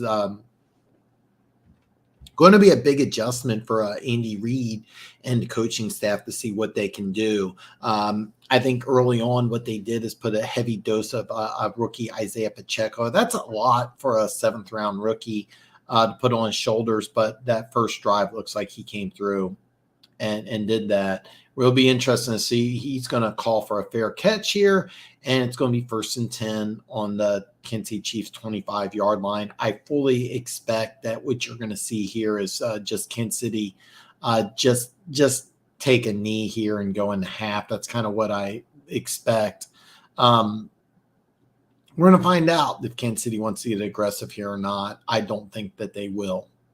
I really don't think that they will. I think that what you're going to do is you're just going to see Kansas City just go into half, up 17-10, and be happy with that. And that's exactly what you're seeing. Doug Peterson's not going to call any timeouts. He's got 2 remaining, but they're just going to go in 17-10. So at the end of the first half, Kansas City 10, Kansas City 17, Jacksonville 10. And what is going to be a very, very, very, very good second half. We are going to see, it looks like we're going to see Chad Henne in the second half. If I get any information other than that, I will pass it on to you guys. But basically what you're looking at is the score being 17-10. For those of you who do sports betting, I do have DraftKings up. And right now, I'm going to refresh this real fast, but you can go ahead and you put action on Kansas City. The cover 6.5 and over under is 49.5. It looks like the Giants-Eagles game is being bet up by Eagles fans. The Giants are an 8-point favorite. Over under is 48. Cincinnati is steady at now a 5.5-point dog at Buffalo with the injury occurring to Jonah Williams that's been up, and then San Francisco, Dallas stuck at 4. Actually, the line just changed. Somebody's betting on Kansas City because the line is now 7.5. So Kansas City's now 7.5-point favorite, and now the over under is all the way up to 50.5. So that's what we're looking at right here for halftime. If you're into sports betting, maybe you want to go ahead and put some action on this game. It hasn't really, even though Patrick Mahomes is out, it looks like the sports betting lines really haven't been affected. I'm kind of surprised about that, but that's kind of what we're looking at early on is no changes in the sports betting line. Kansas City still 7.5-point favorite over under. It opened up at 53. You can now get 50.5. So that's kind of what you're looking at right now. Now, I'm going to recap my 3 keys to the game. And the key for Jacksonville, I thought, was to start fast. And they didn't do that. But when they did get down 7-0, they rebounded, scored 7-7. It's 17-10 right now. That's not bad. I also think that they need some success running the ball. And they've done that so far. Travis Etienne's done an excellent job running the football. They also got Jermichael Hasty. He's the backup running back. He did a pretty good job. So they have had some success running the ball. I also win the turnover battle. No turnovers have been committed as of yet. I think if Jacksonville gets a turnover, there's a very good chance that they could win this game. The X factor for that I said at the beginning of the game was Evan Ingram. They've gotten him involved a little bit. I think he needs to have a huge game in order for Jacksonville to pull the upset. My 3 keys for the Kansas City Chiefs were I think they need to get after Lawrence. They've done an okay job. Frank Clark had a sack earlier that took them out of field goal range, which is really key because when they punted, they got the ball down, but Kansas City Chiefs drove for a touchdown. So that's at least a 10-point swing. So Frank Clark had some really, really big plays there. Good job by Frank Clark. But the Chiefs defensive line, I think, needs to continue to get pressure on Lawrence, make him a little uncomfortable. I put the number 2 key is that the wide receivers need to make plays. Travis Kelce, I knew was going to get his, but I don't know that one of these wide receivers really needs to come through. We've seen Kadarius Toney be kind of targeted early. One of these wide receivers needs to step up and make a really big contribution, take some pressure off Travis Kelce. And the number 3 thing, which they haven't done so far, is win on special teams. Agnew had that 63-yard kickoff return that really set up the Jaguars' only touchdown of the game. The Chiefs need to win on special teams, no missed kicks or extra points.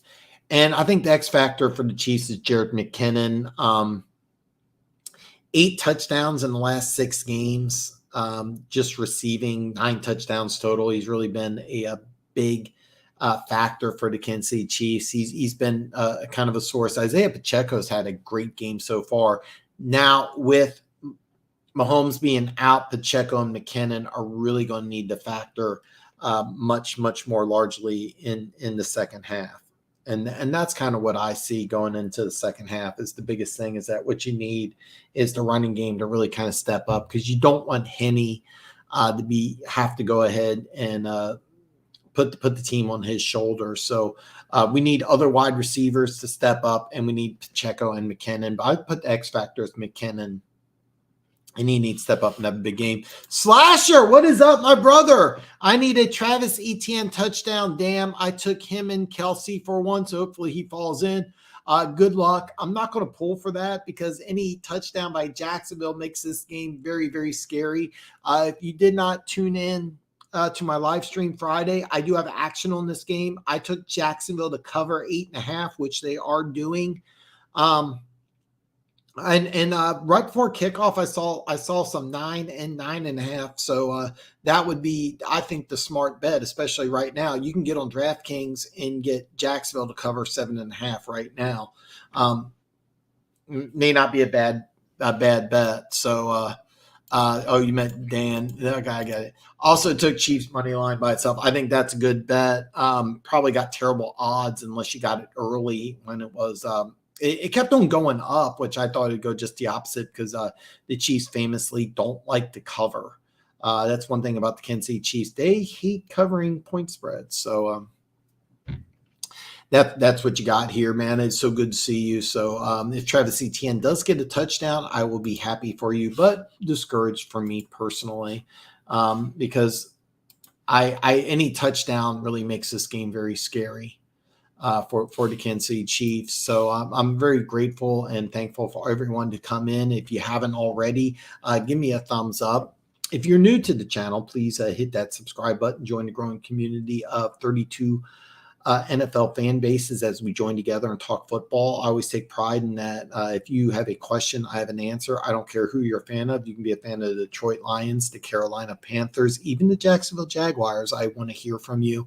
If you're a fan of football, please join the community that supports all 32 fan bases. But yes, I am a Chiefs fan. I've been a Chiefs season ticket holder for a long time. I let my sister and her husband go to the games, and they're building some memories. I don't know if they got the playoff tickets or not, to be perfectly honest, but they really love going out to the games, and it's really good to see them together. I think they did go. I'll be honest, I should know, but I don't. Hey, they got their own life. They got 2 kids. Being married's something I have a hard time relating to, but they get along great. So feel like I'm a bad brother, not knowing if my sister's even going to the game. So, but that's what we're going at. But almost up to the second half, I'm still just like really like jittery and excited, not because I had an energy drink. I got another one right here just in case, but these C4 energy drinks are sugar free. They're fantastic, and I love them, and I'm jacked up. We are getting ready to start the second half, and I'm very excited. Hopefully my Chiefs can hold on. Hopefully the injury The Kelsey is not that bad. Travis Kelsey, by the way, 10 receptions, 55 yards, and 2 touchdowns. One of these other Chiefs receivers really need to step up and take some pressure off. But what they've done is that they've just basically Jacksonville's done a terrible job in the first half by handling Travis Kelsey. They're doing a lot of one-to-one. I don't get why they're doing that. It's kind of Bill Belichick 101, but what you do is you take away the number one weapon. Now that you got a backup quarterback, it only makes sense to take away Kelsey. They're still not doing that. I really expected Kansas City to line up with a lot of 3 and 4 wide receiver sets. Instead of doing that, what they're doing is they're lining up with a lot of 2 tight end, 2 wide receiver sets. And it's really been confusing the Jacksonville Jaguars. And it's been a good job of the Kansas City's offense by not letting Jacksonville really stay in rhythm. They're just doing a fantastic job keeping the Jacksonville Jaguars off balance. Even with the backup quarterback, Chad Henne came in there and just did an A+ job leading the Chiefs on a 98-yard touchdown drive that took up almost half of the second quarter. It's just a fantastic job by what the Kansas City Chiefs are able to do with a backup quarterback. But this is what happens when you have an experienced backup quarterback in there. When you have an experienced backup quarterback, you can run the same offense. You don't have to limit yourself. And I guarantee you what they did is that they went halftime. They asked Chad Henne, hey, what are the plays you want to run? What are you most comfortable doing? And we're going to go ahead and do those plays. I think the Chiefs are going to shift from being, 60 to 70% pass versus run to a lot more 50-50. But if you think you're going to see Chad Henne just hand the ball off all the second half, I can promise you we're not going to see that. We're not going to see just Henne pass or handing the ball off, even though Isaiah Pacheco did a fantastic job in the first half. That big 30-yard run to set up the touchdown was huge. And then what a great play call by Andy Reid. A rub route by MVS caused Travis Kelsey to be wide open. If you're a Jacksonville Jaguar fan, you would call it a pick play, but I'm a Kansas City Chiefs fan, so I'm going to call it a fantastic rub route. So I absolutely love it. And what a great play call. What a great job by Andy Reid. What a great adjustment by having your backup quarterback go in deep in his own territory at the 2-yard line and putting him in a situation where he doesn't have to do anything complex. He doesn't have to do any audibles, and putting him in the right situation where he's able to go ahead and execute plays to get them to go 98 yards and get a touchdown, putting the Kansas City Chiefs up by 10. Now Jacksonville did do an excellent job ending the first half on a field goal, and most importantly, not giving the Kansas City Chiefs any time to really do anything. 27 seconds with the backup quarterback's not enough time to really get a cheap score. If you had Patrick Mahomes, you may want to go ahead and get a little creative there because you did have one timeout. You may want to do like one deep throw towards the middle of the field, call a timeout, and then maybe you try to get a long field goal. But with your backup quarterback, 27 seconds, what you want to do is just go into halftime and score 17-10. So that's kind of where you're at. So, man, what you know what? I mean, it sucks to see the possible MVP, most likely the MVP, get hurt, but this has just been a fantastic game. This has just been a great football game. Just absolutely fantastic game so far. 17-10 as we get ready for the second half here. Hopefully Patrick Mahomes is okay. Hopefully it's just a sprain. I thought he broke his ankle. I thought he was going to be out. But it doesn't look like that's the case. It looks like he is just got a sprained ankle. Good job of him being out there supporting his team and his teammates, unlike certain other quarterbacks on the East Coast who wasn't there for the playoff game. That was just not the right move, especially when you're trying to get a contract. I feel like I'm picking on him a little bit, but I'm more just saying that what Mahomes is doing is a good thing and a smart thing to be out there, even if you can't play. And give him a ton of credit for trying to go on one foot I mean, that was just gutsy. I'm always going to love Patrick Mahomes for trying to go out there on what looked like a broken ankle, because he was not in good enough shape to even move around. But he did a fantastic job, and kudos to Chad Henne, who should never have to pay for another meal in Kansas City as long as he lives if he gets the win today. Remember, he was also key in the Kansas City Chiefs advancing to the AFC Championship when they won the Super Bowl when Patrick Mahomes went out. So, and by the way, if you're a Chiefs fan, do not rule out Jacksonville. They've had to come back from behind quite a bit, including down 27 points last week to the Chargers. So do not rule the Jacksonville Jaguars out.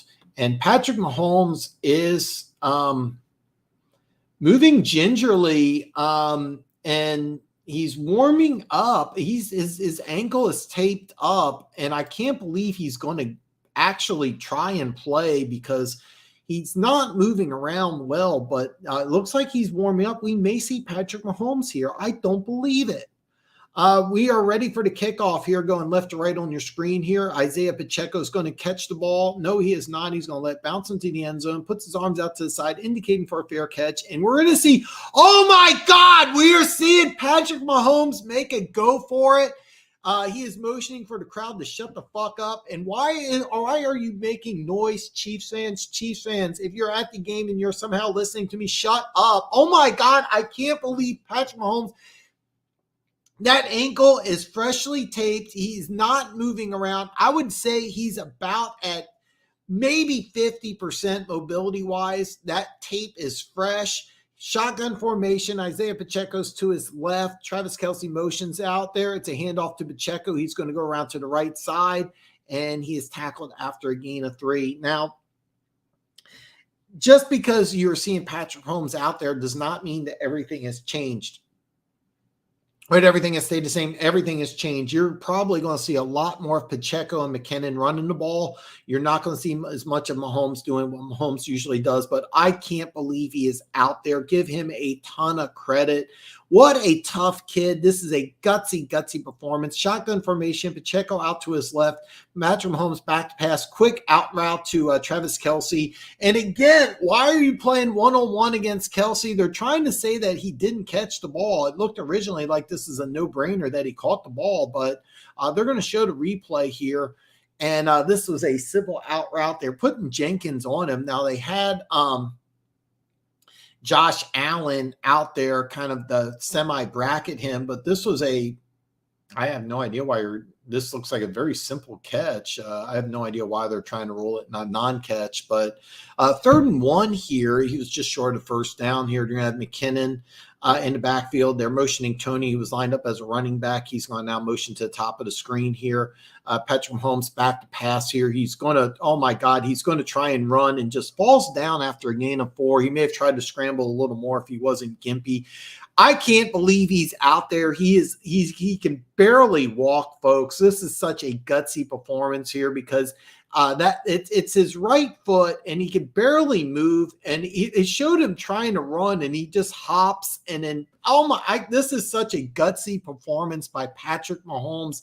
I mean, he's basically just hopping out there, but he does get the first down at the Chiefs 37. He's under center now. It takes a handoff, going to sprint draw to McKinnon, who's going to power forward, maybe loses a yard, barely gets back to the line of scrimmage. As you can see, the Kansas City Chiefs are going to run the ball significantly more in the second half.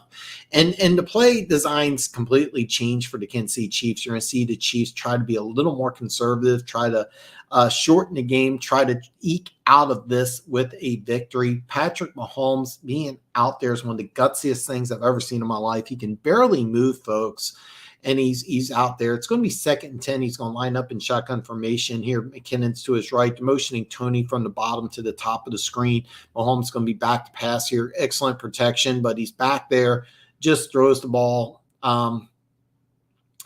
I think that if he was healthy, he would have just scrambled or tried to put his foot down. But because his right foot's hurt, you have to understand when you can't move when you can't move around, this affects you throwing the ball. I mean, he can barely move, folks.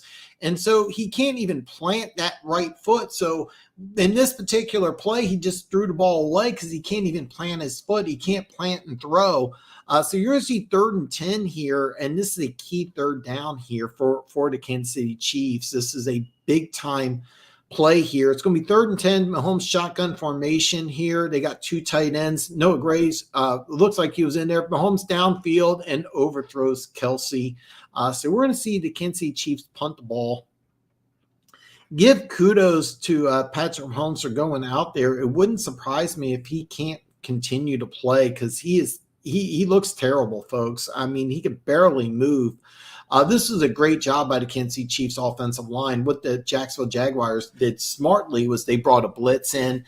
Travis Kelsey actually looks like Trayvon Walker tipped the ball. I thought it was overthrown, but Trayvon Walker tipped the ball. They basically were trying to force Kelsey to make the play. The Chiefs threw in the double coverage. It's going to be a punt return by Agnew at the 5. He's out to the 15. And he's going to be stopped at the 15-yard line. So when play resumes, it's going to be 12:02 left in the 3rd quarter, and the Jacksonville Jaguars did their job. They contained Patrick Mahomes and the Kansas City Chiefs. And with 12:02 left in the 3rd quarter, they're going to get the ball, and they're only down by 1 touchdown. So we got a really good game ahead of us, folks. This is going to be a great game here. And my computer went dark here for a second. Hopefully you guys can see everything. And folks, we got a great game here. This is going to be an absolutely awesome game. We got scored 17 to 10. Jacksonville Jaguars are down, but they get the ball back. They did exactly what they needed to do. They kept the Chiefs from scoring. They get the ball back. 3 minutes is all that's been taken off the clock. So we're in excellent shape for the Jacksonville Jaguars to go ahead and pull the upset. You have all the things that you really need. You have now an injured Patrick Mahomes, a damaged offense, and now all you need is with the Kansas City Chiefs defense. The first drive of the game, they went 3 and out. Second drive of the game, it was a shortened drive, but you were able to go ahead and move the ball. And then they were able to get a field goal at the end of the first half. So it's been really up and down for the Jacksonville offense, but the Jacksonville Jaguars have been a second half team for the last part of the season. So it's been a fantastic job by the Jacksonville Jaguars. They have been a second half team for the last part of the year, and they got a lot of offensive weapons. So now it's time for the Jacksonville Jaguars to show what they can do because the Jacksonville Jaguars got a lot of young talent. I mean, this is a team that is I really think is the team to fear in the AFC South for the next several years. I mean, you're going to see something, really, really special out of the Jacksonville Jaguars for the next several years. I firmly believe this. They're the team to beat. Trevor Lawrence is actually my pick to be NFL MVP in 2023. I know that we're not even done with the Super Bowl yet, but Trevor Lawrence is very good, and the Jacksonville Jaguars look like they're building something really special there in Duval for the Chiefs to be able to go ahead. And if they are able to advance and get ahead with the victory, it's going to be a big win because I can tell you for an absolute fact, Chiefs social media is really writing off the Jaguars. There's a lot of people already complaining about the AFC Championship game, and we haven't even played the Jacksonville Jaguars yet. So the Jacksonville Jaguars have been overlooked, and Mahomes, yes, is back, and play has resumed. So it's going to be 1st and 10 for the Jacksonville Jaguars at the 25-yard line. We're going left to right on your screen here. Trevor Lawrence is under center here. It's actually at the 15. I missed why it's at the 15, but Jermichael Hasty gets the play, gets the handoff and goes right up the middle for a gain of 4. And it looks like they were just giving him the first carry of the game as Travis Etienne comes back in. One of the biggest differences between the Jacksonville Jaguars and the Kansas City Chiefs is that the Jacksonville Jaguars are using the same formation. It's a 3 wide receiver, 1 tight end set with Travis Ingram, basically just a big wide receiver. And then you're seeing a lot of Travis Etienne. But unlike the first game, we're seeing a little bit of JaMychal Hasty in there. So it's actually second and a long 5. I thought it was 6, but they're marking him just on the opposite side of the 20-yard line to make it look like it's 6. Second and 5.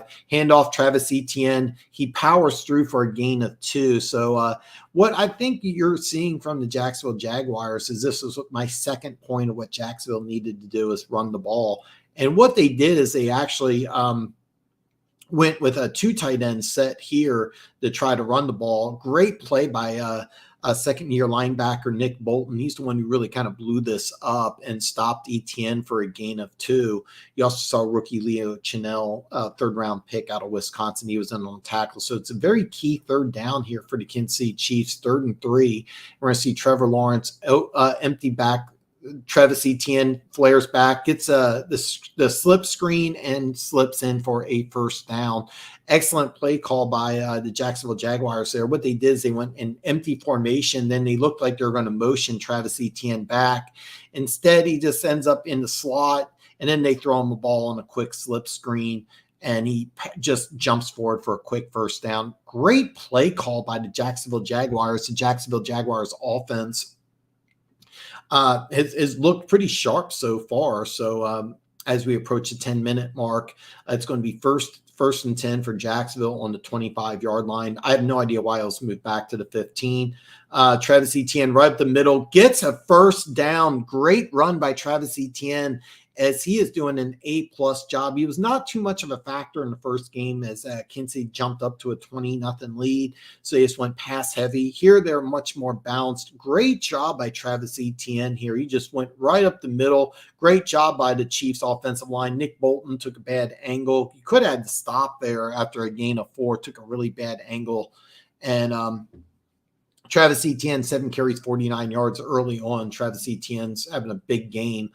Travis Etienne again squirts through the line. Second round draft pick, Byron Cook. That's Carlos Dunlap made the tackle right there. I thought it was Byron Cook, but it was actually Carlos Dunlap. Grabs him around the ankle after a gain of 2, maybe 3. They're going to mark it as a gain of 3. It's going to be 2nd and 7. It's going to be a long 7 or short 8, depending on how you look at it. They're going to give Travis Etienne a little bit of a rest. Something they didn't do in the first game is they just kind of went pass heavy here. We have an empty set here. Trevor Lawrence in shotgun formation, empty set here as this is something I haven't seen all day. And Trevor Lawrence. And there was a big miscommunication there by the Jacksonville Jaguars as it looked like what they're trying to do is just get one of their wide receivers to just go ahead and just 5 yards and stop.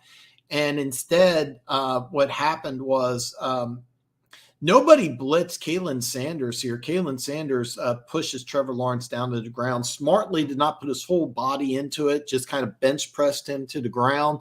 Kalen Sanders, a very powerful individual. Smart play by not trying to drive him into the ground. So it's going to be 3rd and 7 on the 40-yard line.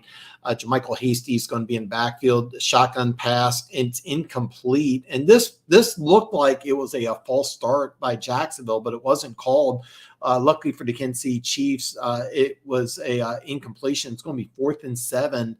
And it's going to sound crazy because you're in your own territory here, but you may want to go for it here.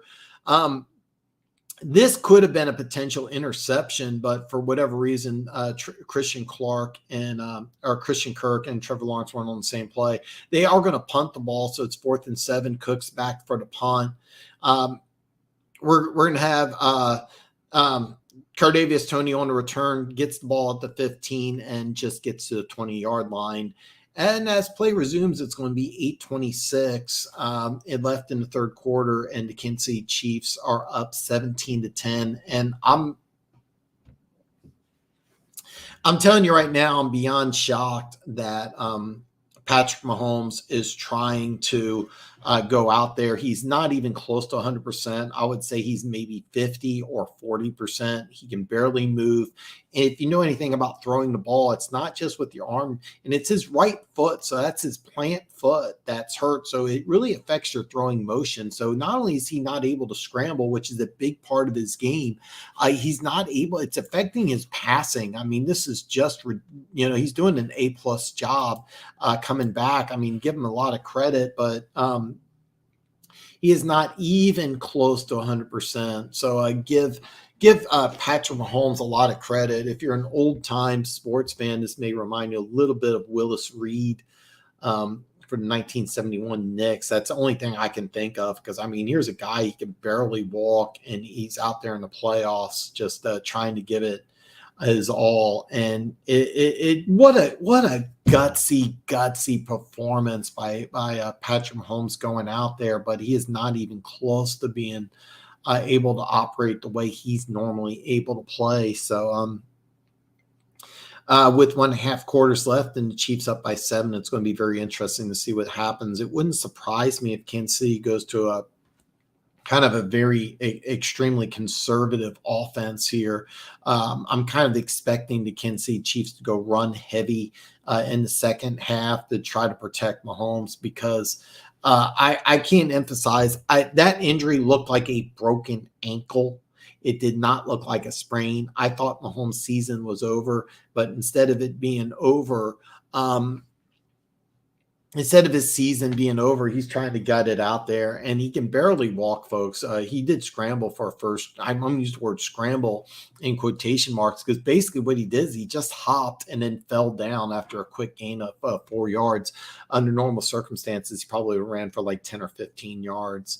And what they've done is they've really focused this whole offense on Travis Kelce. I mean, Travis Kelce Jacksonville's just done a terrible job managing Travis Kelce. They're trying to cover him with the strong safety Jenkins, who's an excellent player, by the way, 5th-year player. He's originally a 4th-round pick of the Chargers. Done an excellent job. His best season of his career has been this season, but putting him one-on-one against Kelce is just a bad move, and that's what they've done so far. And advantage Kansas City, but let's see what happens. Mahomes is back out there. It's going to be a 1st and 10 on the 20-yard line. He's got Isaiah Pacheco, handoff to Pacheco. He goes around the left side, gets a gain of 3 yards on the play, and I think you're going to see this for the majority of the game. We're going to see a much more of a conservative play call. They're showing up the highlight of Mahomes taped up the right ankle, and it looks like a cast. It's just taped up really heavy.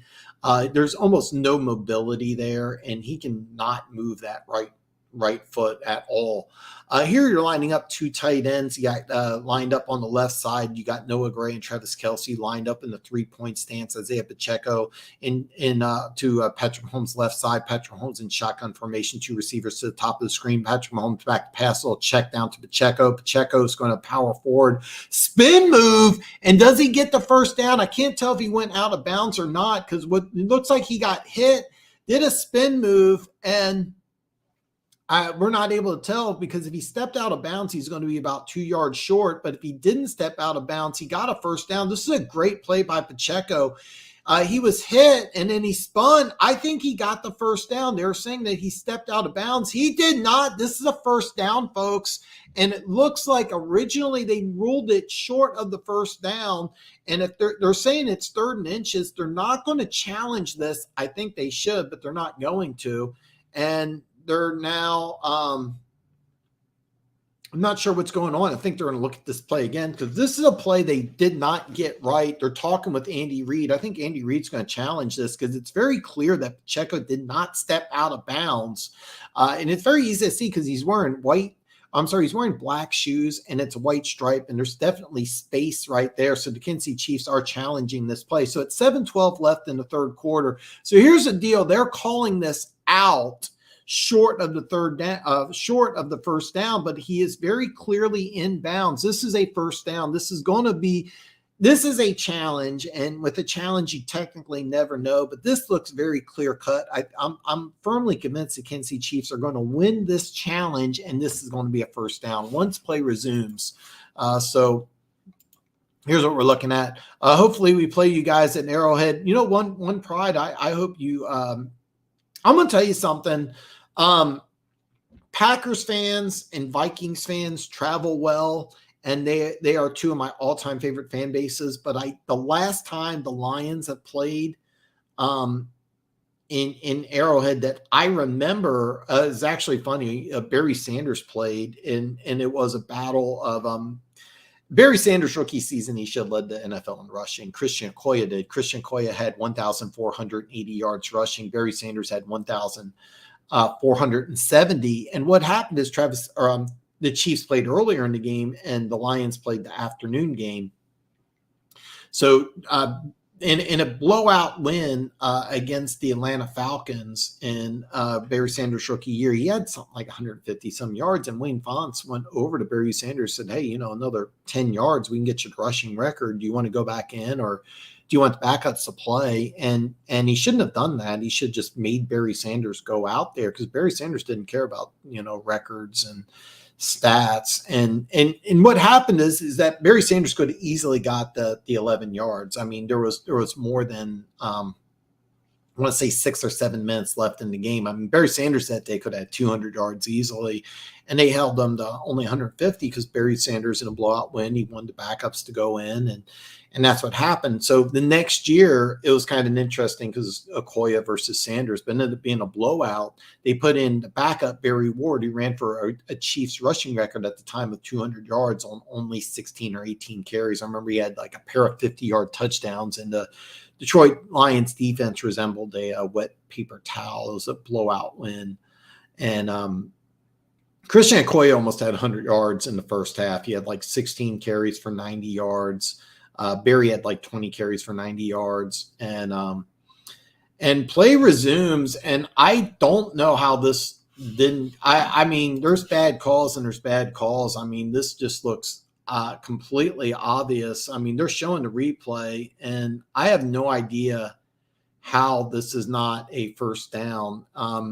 This is going to cost the Chiefs a timeout. This is a terrible, terrible call. I don't understand this at all. So it's going to be 3rd and 1. And nice trick play by the Kansas City Chiefs. So what they did is Noah Gray, the former high school quarterback turned tight end, went ahead and shifted in motion, lined up underneath center, took the direct handoff for a Kansas City Chiefs first down. Well, I say first down, but the way that this game is being officiated, that's a terrible call, by the way, not to overturn that. And the worst part, oh my God, they're going to call this a 4th down.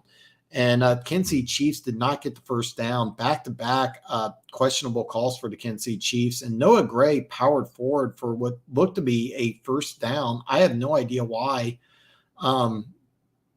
this was not a first down, but this is the second consecutive call that's gone against Kansas City. And look, if you're the Jacksonville Jaguars, this is how you win a game. You get the questionable close call. So on 4th and inches, the Kansas City Chiefs are going to punt. This is a huge win for the Jacksonville Jaguars. And if the Jacksonville Jaguars go on to win this game, it will be because of these plays, because this could have easily been a first down. This could have easily been a situation where the Kansas City Chiefs, if nothing else, could have eaten up some of the clock. So the Chiefs not only lose the challenge, they lose a timeout. And with 6:08 left in the 3rd quarter, Jacksonville's going to get the ball back, only down by 1 possession. So plenty of time and another possession here. This was I don't understand this at all, folks. I mean, they're not going to show the replay again, but it was very clearly a first down by Isaiah Pacheco. Noah Gray looked like he got the first down on a brilliant play, quarterback sneak, and both calls went against the Kansas City Chiefs. And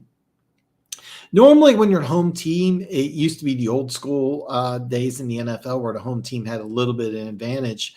That's not the case. The Jacksonville Jaguars got 2 calls to go their way that are very questionable, and those are going to be 2 very big calls, plus the Kansas City Chiefs lose a timeout, which could be a big deal later on down the line. So with 6:08 left in the 3rd quarter, Jacksonville Jaguars 1st and 10 on the 11-yard line. Trevor Lawrence is under center. Handoff, a little pitch play to Jermichael Hasty, broke a tackle in the backfield and squirted forward for a gain of 4. That could have been an easy 3-yard loss. Chris Jones got back there but was not able to make the play. Great play by Chris Jones getting back there, which could have been a loss of 3, could have been a huge play. Jermichael Hasty, great juke move to to beat Chris Jones and then snuck forward for a gain of 4. So what could have been 2nd and 13 is now 2nd and 6. Great play by JaMycal Hasty. He's going to be replaced. Etienne's back in. We've been seeing a lot of this 3 wide receivers, Evan Ingram and Travis Etienne. Little slip screen to Ingram for a gain of 3. It's going to be 3rd down here as play resumes. Nice play call by the Jacksonville Jaguars, but the Chiefs really did a great job there. Willie Gay really snuffed it out really well because he had blockers ahead of him and looked like he had space to get a first down, but a great job by Willie Gay defensively. It's going to be 3rd and 2 here. Big 3rd down here for the Kansas City Chiefs. They can stop them here. They can get the ball back in good field position. If you're Jacksonville Jaguars, you really need this one here. It's going to be 3rd and 2. Trevor Lawrence in shotgun formation. He's going to take the pass. He's getting some pressure, drops it off. First down to Evan Ingram at the 23-yard line. He's going to power forward to the 24-yard line. If you listen to me talk before the game, I said Evan Ingram was the X factor. He needs to have a big game for the Jacksonville Jaguars to advance, and so far he's having a pretty good day. Not a dominant day, but he's having a pretty good day so far. So it's going to be 1st and 10 on the Jacksonville 24-yard line once play resumes here. We're seeing a lot of this 3 wide receiver, Evan Ingram set, and now going back to JaMycal Hasty here. Trevor Lawrence in shotgun formation, little slip screen here to Agnew. Mostly plays on special teams, but they're putting them in at wide receiver here. Give him a little slip screen, try to give him some running room, but the Chiefs sniff it out really quickly. It's going to be 2nd and 9 here. Great play by the Kansas City Chiefs, just sniffing out the quick slip screen.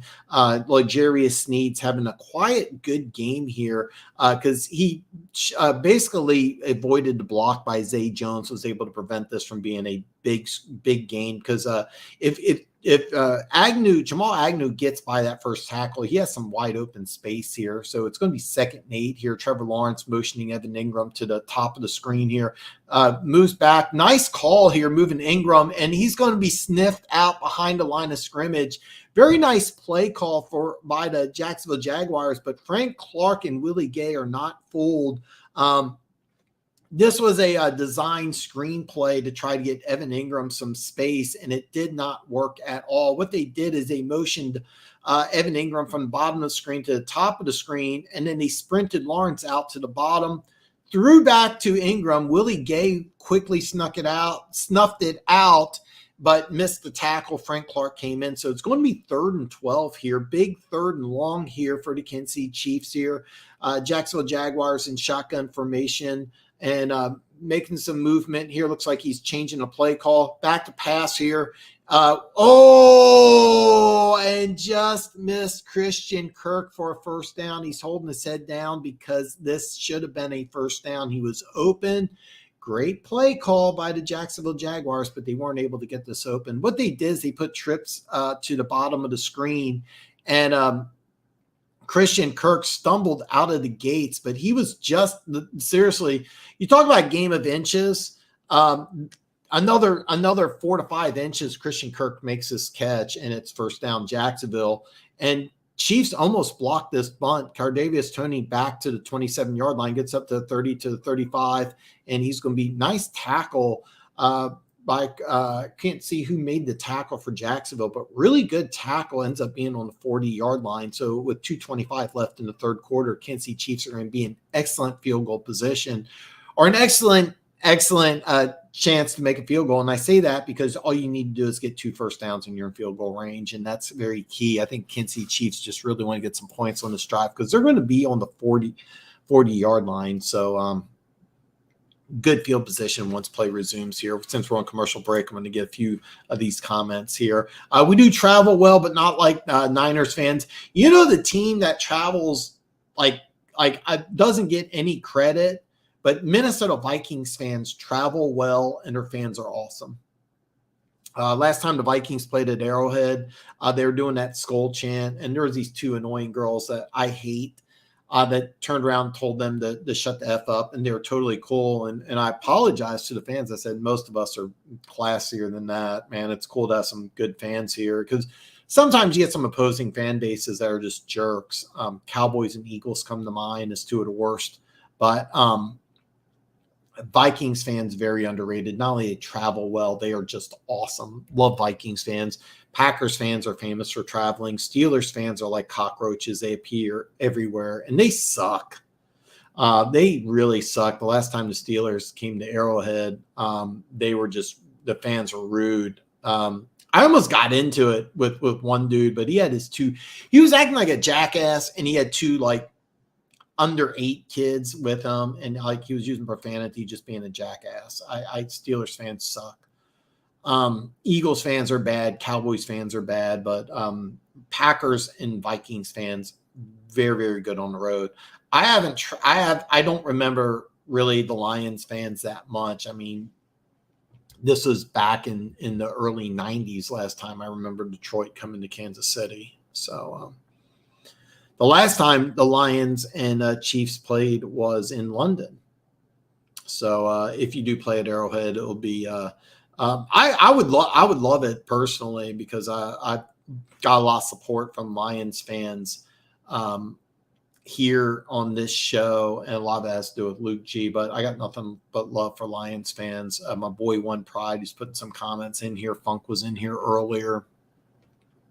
Nothing but love for Lions fans here. So I can't have a fan base that travels better. You know, I'm surprised. Us Lions fans are loyal to the core, even though we've been through hell. I just never dates. I've never dated a Lions fan. So we're back to play here. It's going to be the 39-yard line, 1st and 10 here. Patrick Mahomes is in shotgun formation. Jared McKinnon is to his right. Mahomes back to pass. He's got all day. Downfield, Noah Gray. Big time completion, already in field goal range. Big play. And by the way, this is just great. So it wasn't even play action pass. It was just Noah Gray was lined up. They went 2 tight ends. It wasn't even Travis Kelce. And Noah Gray just ran a great route. Looks like it was a blown coverage. Technically not in field goal range. He's at the 35-yard line, but Butker can make this. It was a 27-yard gain. Big play by Noah Gray. Patrick Mahomes in shotgun formation. Jared McKinnon's going to take the handoff, go right ahead for a gain of 1. Nice play by Davon Hamilton, the third-year player out of Ohio State, the massive defensive tackle out of Ohio State. He was kind of an addition that was, I thought, really going to work out for I'm drawing a blank on the coach's name, the fired Jacksonville coach, but he's been a nice addition for the Jacksonville Jaguars. Can't believe I forgot that guy's name already, but nice play by David Hamilton right there. He plays nose for Jacksonville, so it's going to be 2nd and 9. Patrick Mahomes shotgun formation, back to pass, going downfield. Nice play. Is this an interception? I can't tell. I don't know what happened here, folks. This looked like it was a pick, but it looks like it's an incompletion. Nice play here. It was a nice out route here. And okay, no, not even close. But one of the corners that Kansas City Chiefs thought they could pick on, they were picking on Williams. He's the other corner. They got a nice player in Tyson Campbell, but they're trying to pick on Williams. Didn't work out, almost intercepted. So it's going to be 3rd and 9 here on the 34-yard line. The Chiefs can make a field goal here. It would be a long one. It'd be about 51, 52 yards. But we're going to see if the Chiefs can make it here. It's 3rd and 9. Patrick Mahomes back to pass. He's going to throw the ball, and it's going to be an incompletion to MVS, and it's a flag. This is going to be pass interference on the Jacksonville Jaguars. Looks like the other defensive back, Hernandez. This is a no-brainer of a call. He wasn't even looking. So it's going to be a 1st down, Kansas City. It's just pass here. Oh, my God. Are you serious? This is going to be pass interference against the Kansas City Chiefs. Juju Smith-Schuster, pass interference. And they're going to definitely take the yards here, because what they want to do is move the Chiefs out of field goal range, because if they weren't this is actually a great call here. Juju Smith-Schuster was obviously running a pick play. So it's going to be 3rd and 19. So a good call by the officials here, but it's going to be 3rd and 19. for the Kansas City Chiefs. The Chiefs are going to motion Gerald McKinnon out of the backfield to the top of the screen. He's going to line up as a wide receiver here. Patrick Mahomes is going to go back to pass here. And nice little slip screen to Travis Kelce. He's going to power up in the middle of the field. It's not even close to a first down, folks, but this puts the Chiefs back in field goal range. So what you're going to see here is the Chiefs going to try for a very long field goal. Very nice play call by Andy Reid. It's a nice little middle screen to Travis Kelce, who's going to get about 10 yards. And Harrison Butker is going to line up for what looks to be about 51, 52-yard field goal. Now, he's more than capable of making this field goal, but he's not been very solid lately. He's had some miss. This is actually a 50-yard field goal. So he's made a 50-yard field goal earlier in the game. He should be able to make this. The kick is going to be up, and it is good. So the Kansas City Chiefs will take a 2-possession lead with 8 seconds left in the third quarter. It's going to be 20-10. This was a absolute brilliant play call on third down by Andy Reid, because what they did is they had an empty backfield, but then they had Travis Kelce, who's been just killing the Jacksonville Jaguars today. MVP of this game, I think, is easily Travis Kelce. So what they did is they just motioned Travis Kelce on a very easy middle screen. That way you can get a cheap 10 yards, and that's all the Chiefs needed to do to make this a 2-possession game, and that's exactly what they needed to do. Now, Jacksonville Jaguars, they're more than capable of scoring a pair of touchdowns in a quarter. They remember they came back 27-0 last week against the Los Angeles Chargers. So the Jacksonville Jaguars are definitely not out of this game, but they went ahead and did a good job by holding the Kansas City Chiefs to 3 points right there. The Kansas City Chiefs had the ball on the 40-yard line. They weren't able to put it in the end zone, had to settle for a field goal. So with it being 20-10, the Kansas City Chiefs are going to kick off. They're going to go from right to left on the screen here. Harrison Butker is going to kick. Hopefully we don't have the big return from Agnew, but Agnew is going to return the ball 1 yard in the end zone. He's up to 15 to the 20 to the 25, and he is going to be tackled there by Chiefs fullback Burton. Very nice tackle. So it doesn't matter either way. They're at the 25-yard line. It's 2 seconds left, so we're going to see one play, and then we're going to the fourth quarter, folks, where hopefully Kansas City can hold on to a 10-point lead, and they're showing Chad Henne and Patrick Mahomes working together on the sideline here, and we're going to see I'm not sure if this is due to an injury or not, but Carlos Dunlap is on the field. He mostly plays as a backup for the Kansas City Chiefs, but he did have a nice play earlier today, preventing a big gain. So it might just be okay. Yeah. So what they're doing is the Chiefs have a backup defensive line out there for the final play of the third quarter. Play action pass, and big time sack by Nade. I don't know what happened. So basically what it is, the Chiefs had a backup defensive line for the final play. Nobody blocked Nade.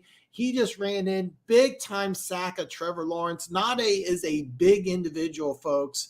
He's about 330, 340. He was originally drafted because the Chiefs, when he was drafted, the Kansas City Chiefs were running a 3-4 defense. He was designed to play with the zero technique in a 3-4 defense, but he's actually done a good job in the Chiefs defense. They use him as a rotational player, mostly a run stopper, but here they don't even block him for whatever reason, and he ends up getting a nice sack. Great job by Nadi there. This is just fantastic. So she is definitely not cheating on you. Saying that, if you ever date a Lions fan, she's definitely not cheating. Just saying. I will say this. I think Bears fans are painfully toxic. Years ago, I cut this guy out of my life. You know what I'm talking about. One Pride. You got people that you hung out with like in your 20s, but they're not good for you like in your 30s and definitely in your 40s. I know you're kind of a younger guy, but this is a guy you should never hang out with. And anyway, I hung out with some questionable people in my 20s. I did some really stupid things. So anyway, in my 20s, I hung out with this guy. He was a Bears fan. And the last time I talked to this guy, the Bears beat the Chiefs. Jamal Charles tore his ACL. He ended up being out for the year. And it was a big upset for the Bears. He called me up and just, chat. And it wasn't that reason. Like our friendship kind of ended. We were really close. And you kind of got to move on. There's certain people, you do a lot of men's self-development. It's very important that you hang out with quality human beings. And that's one of the things that I like about this community is that the regulars that come on here are good quality people. The people that are in my life as friends are now good quality people, but I didn't always do that. But the last time I heard from this guy, he we haven't talked in like a year. He just left a voicemail. I just deleted it, and that was the last time I heard from the guy. So, because of that situation, I will agree with you. Don't like Juju at all. I'm a huge Juju Smith-Schuster fan. He's not having a big day, and One Pride knows what I'm talking about. You're not alone. You're not alone. I'm a big Juju Smith-Schuster. So we're going to return back to the game. It's 2nd 18, big-time sacks for Ndamde Nada, and I'm butchering that name. That's why I said to say it. Trevor Lawrence is back to pass.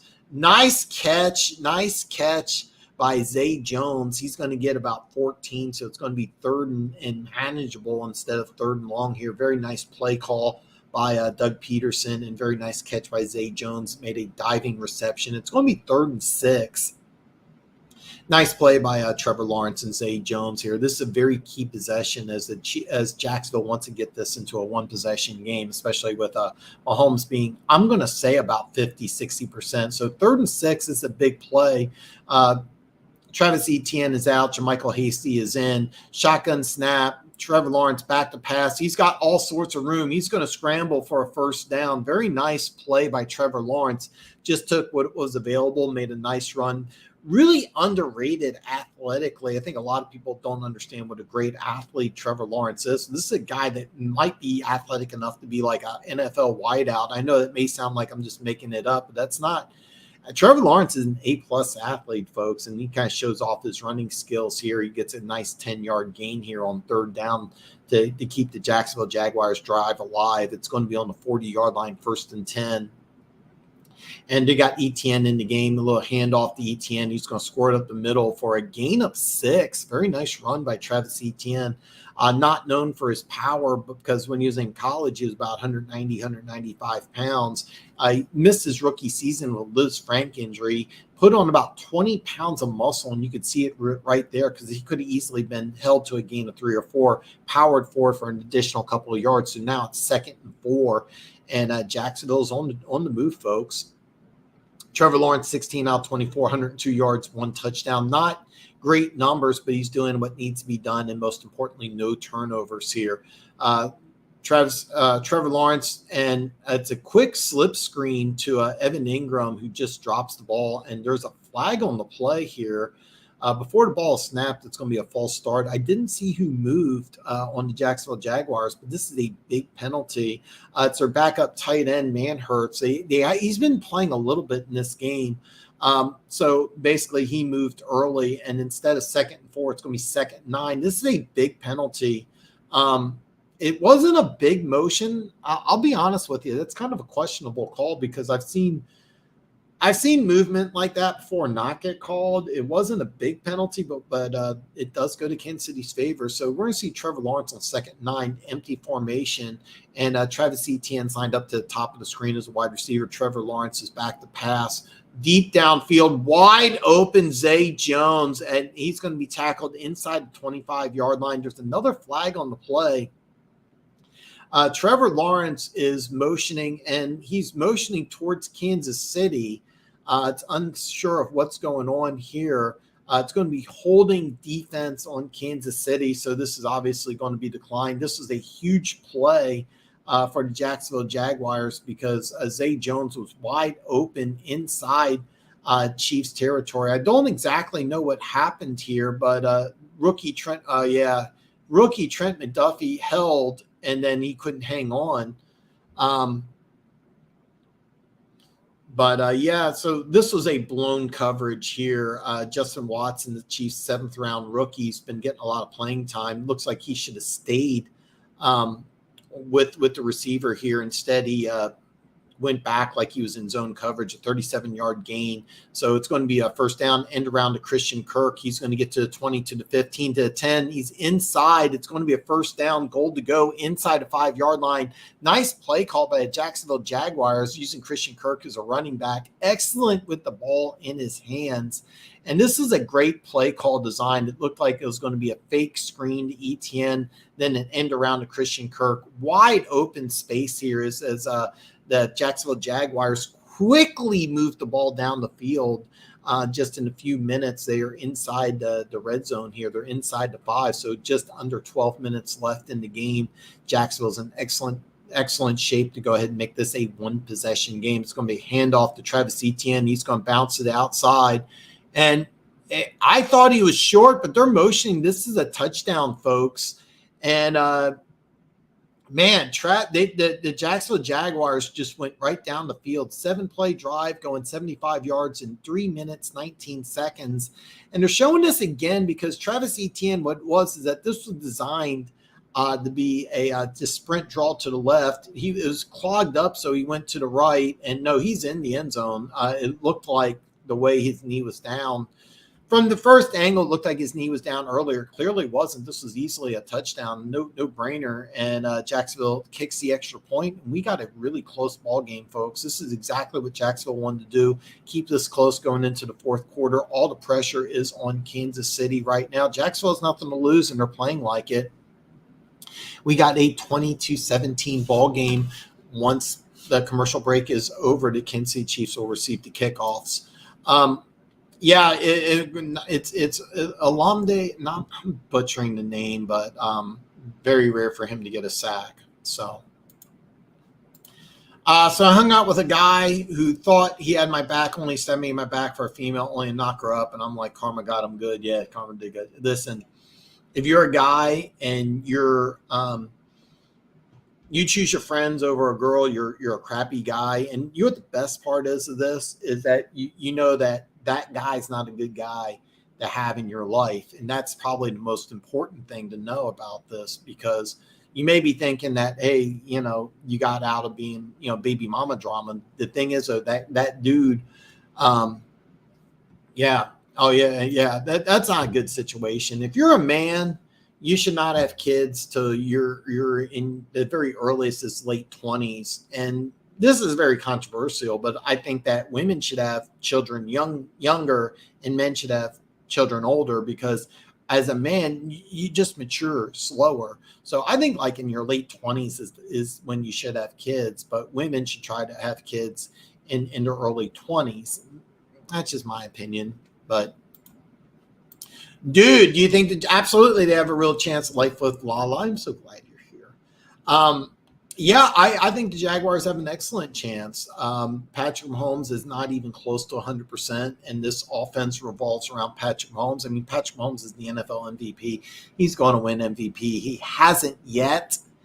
It's not official. They haven't announced the award, but he will win MVP. And with him being, I think, at 50% is but at 50%, he obviously can. What the Kansas City Chiefs need to do here is they really need to score a touchdown in this next drive. And they wasted a good opportunity when they got the short field the last drive and only getting a field goal. If the Kansas City Chiefs would have scored a touchdown, they would have been able to really put this game possibly out of reach. But they really need to make this a 2-score game because Jacksonville's offense is playing really good. So, yeah. The rule number, that's rule number 1. You never stab your brother. Yeah, you never do. Number 1 of the bro code. No, never do it. Never do it. It seriously, you know that, here's the thing, that guy's not going to have good relationships with other guys. So we're turned back to the game here. Jacksonville's going to kick off. Isaiah Pacheco is going to signal for a fair catch. So it'll be 1st and 10 at Jaguars 25-yard line once play resumes. And this injury was really, really bad. I can't believe Mahomes is toughing it out. But if the Chiefs win this game, the MVP is Travis Kelce. He's having a phenomenal game. He's basically unstoppable. But this offense is going to be severely hampered for the rest of the game with Patrick Mahomes basically on one foot. Him gutting it out is just unbelievable. Patrick Mahomes back to pass here. He's going to throw the ball downfield, and he's misconnected with a wide open Kelce. And I'm going to blame this on the injury, because when your right ankle is in that bad a shape, you can't really lift off on that. So everything that's going to be off in the passing game for the Kansas City Chiefs. And this was, by the way, wide open. This would have been a gain of 15 yards. Travis Kelce was wide open. So instead of it being 1st and 10 on the 40, it's going to be 2nd and 10 on the 25-yard line. 11:44 left in the game. Kansas City's up 20-17. Patrick Mahomes in shotgun formation. Isaiah Pacheco to his left, actually Gerald McKinnon. Little quick pass to Travis Kelce. Travis Kelce will squirt forward for a first down, and this is unbelievable. Travis Kelce's having a day for the ages. I mean, for whatever reason, they didn't even have they were trying to cover him with Josh Allen, who plays outside linebacker, and this is just unbelievable. This is really bad, because you got one guy who's killing your team, and you're doing nothing to stop him. They're giving Travis Kelce a break here. They're going to replace him with Noah Gray, who's had a good game in his own right. 1st and 10 here. They're trying to do a little slip screen to Cardavius Toney, and it didn't work out. The thing is, if this play did work out, Toney had some space. This could have been a big gain. Instead, it's going to be 2nd and 10. So what they were doing is they were moving Cardavius Toney, and I don't know who got this wrong. If Cardavius Toney was supposed to come back, if Patrick Mahomes just short, because the pass was incomplete. It was short, so I don't know. But Kelce's back in. It's going to be Kelce and Gray. So we're seeing a lot of 2 tight end sets. Patrick Mahomes looked like he was going to try to scramble around, wasn't able to. Dropped it off to Kelce. Squirts forward for another first down. Unbelievable day by Travis Kelce. So this is what's called a whip route. He goes out, cuts back inside. Patrick Mahomes catches him. I have no idea why Jacksonville can't figure out the one guy you got to keep on him. Is actually, this could have been a holding call. Arden Key, who plays outside linebackers, are putting an outside linebacker on Travis Kelce. Juju Smith-Schuster, a very nice block there downfield. I missed that the first time. What a big day Kelce's having.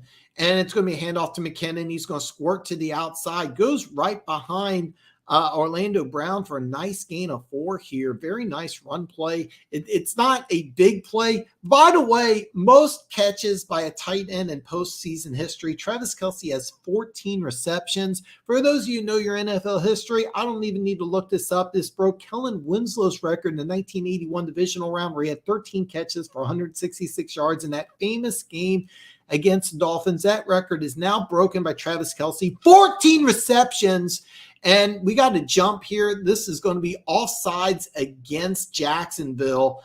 A big penalty, because Kansas City's not going to get a first down, but it's going to be 2nd and inches. And this gives the Kansas City Chiefs an opportunity. Do they want to take a shot downfield, or they just want to get the cheap first down? Corey Peters, the massive nose tackle, just jumps a little early. And I have no idea why the Jacksonville Jaguars are not paying attention to Travis Kelce, but they aren't. And it's going to be 2nd and inches here. So you're going to get Kelce and Gray here. They're going to line up. You got MVS at the bottom of the screen, Juju Smith-Schuster to the top. It's 2nd and 1. Mahomes is in shotgun formation. He's got Pacheco in the backfield, moves him from the bottom to the top of the screen here. Patrick Mahomes back to pass, goes deep to Juju Smith-Schuster for a first down, a gain of 20, and there's a flag on the play. It's going to be interesting to see who this flag is on. Doug Peterson of the Jaguars is pointing towards Kansas City, so it's illegal hands against Jacksonville. Okay, so the way that both coaches were reacting, it looked like, okay, so illegal hands to the face by one of the Jacksonville defensive linemen. The penalty is going to be declined. So they're going to show the replay here. And yeah, this is called every time. Basically, he got his hand under Trey Smith's jaw. And this is a nice play by Juju Smith-Schuster going against the Jacksonville Jaguars' best corner, Tyson Campbell. And it kind of looked like Juju sort of kind of pushed off, but I'm not going to complain. 1st and 10 from the Kansas City Chiefs on the Jacksonville 24-yard line. So the Chiefs are in field goal range now. Patrick Mahomes taking the shotgun snap, going to hand off to Pacheco, powers forward for a gain of 7. It looked like he was going to be stopped after a gain of 5, just kept powering forward. Isaiah Pacheco runs angry, folks. And this was a great job by the Chiefs offensive line and Isaiah Pacheco. They're showing Creed Humphrey here on the replay. He just gets a nice block on Devin Lloyd and just drives him back a couple yards. Also, a very nice job by Isaiah Pacheco not wanting to go down right away, powered forward for additional 3 yards. So instead of 2nd and 6, it's now 2nd and 3 on the 17-yard line here. Cardavious Toney lining up in shotgun, little pitch like an option route. Cardavious Toney powers forward. Nice play by Cardavious Toney. Was stopped originally after the first down, powered over somebody like a running back. It's 1st and goal on the 5-yard line. Very nice run by Cardavious Toney. What's even nicer, Travis Kelce had a great block, got in the way of 2 different defenders, and then Cardavious Toney just ran right over Jenkins, the strong safety, for an additional 5 yards. What a nice play call and nice run by Cardavious Toney. 1st and goal, it's actually on the 3-yard line. It's going to be Patrick Mahomes under center. Jared McKinnon's in the backfield, and he's going to be stuffed. This isn't even close. This is Devon Hamilton, and he's a monster of a man, folks. Devon Hamilton, I think he's listed at 330. He's probably closer to 360. Nobody blocked him. And he just actually what happened was he just made a great play and causes a loss of 3 here. This is a huge play because the difference between 2nd and 3 and 2nd and 6 on the goal is massive, and Kansas City really needs a touchdown here. Patrick Mahomes is going to be in shotgun formation. Gerald McKinnon's going to be lined up to Patrick Mahomes' left. He's going to be motioned to the bottom of the screen here. Patrick Mahomes back to pass. He's going to scramble, sort of. Touchdown! MVS catches the touchdown in the back of the end zone. Here's the deal. I say scrambled. He was basically hopping up inside the pocket. If he was 100%, he might have scrambled for the touchdown. Instead, hit MVS at the back of the end zone. Patrick Mahomes is hopping off the field. He may not be able to finish this game, folks. I can't tell you what a Herculean effort this is by Patrick Mahomes. Under normal circumstances, Patrick Mahomes would scramble, but instead he scrambles. MVS open at the back of the end zone. And I can't tell you what a awesome performance this is by Patrick Mahomes. Forget the stats. He's basically on one leg here as we approach the extra point. This is a big extra point here for the Kansas City Chiefs. Make sure that they go up by 10, and they do. So when play resumes, it's going to be 7:08 left in the 4th quarter. It's going to be the Kansas City Chiefs 27, Jacksonville Jaguars 17. Yeah, man. When it comes, the thing is, when you betray a guy over a girl, it's hard for you to develop friendship. I don't know your friend, but maybe raised by a single mom. That's another thing. You'll notice that, like, it's a crazy statistic, but like it's almost 100%. It's either 95 or 100% of the school shooters are all single moms. Like prisons, it's like 85 to 95% single moms. Your buddy probably raised by a single mom. I don't know, but yeah. Life with Lala. I am so happy that you're here. I am so excited. Mahomes is awesome, but it was a painful. Yeah, and seriously, I thought it was a broken ankle.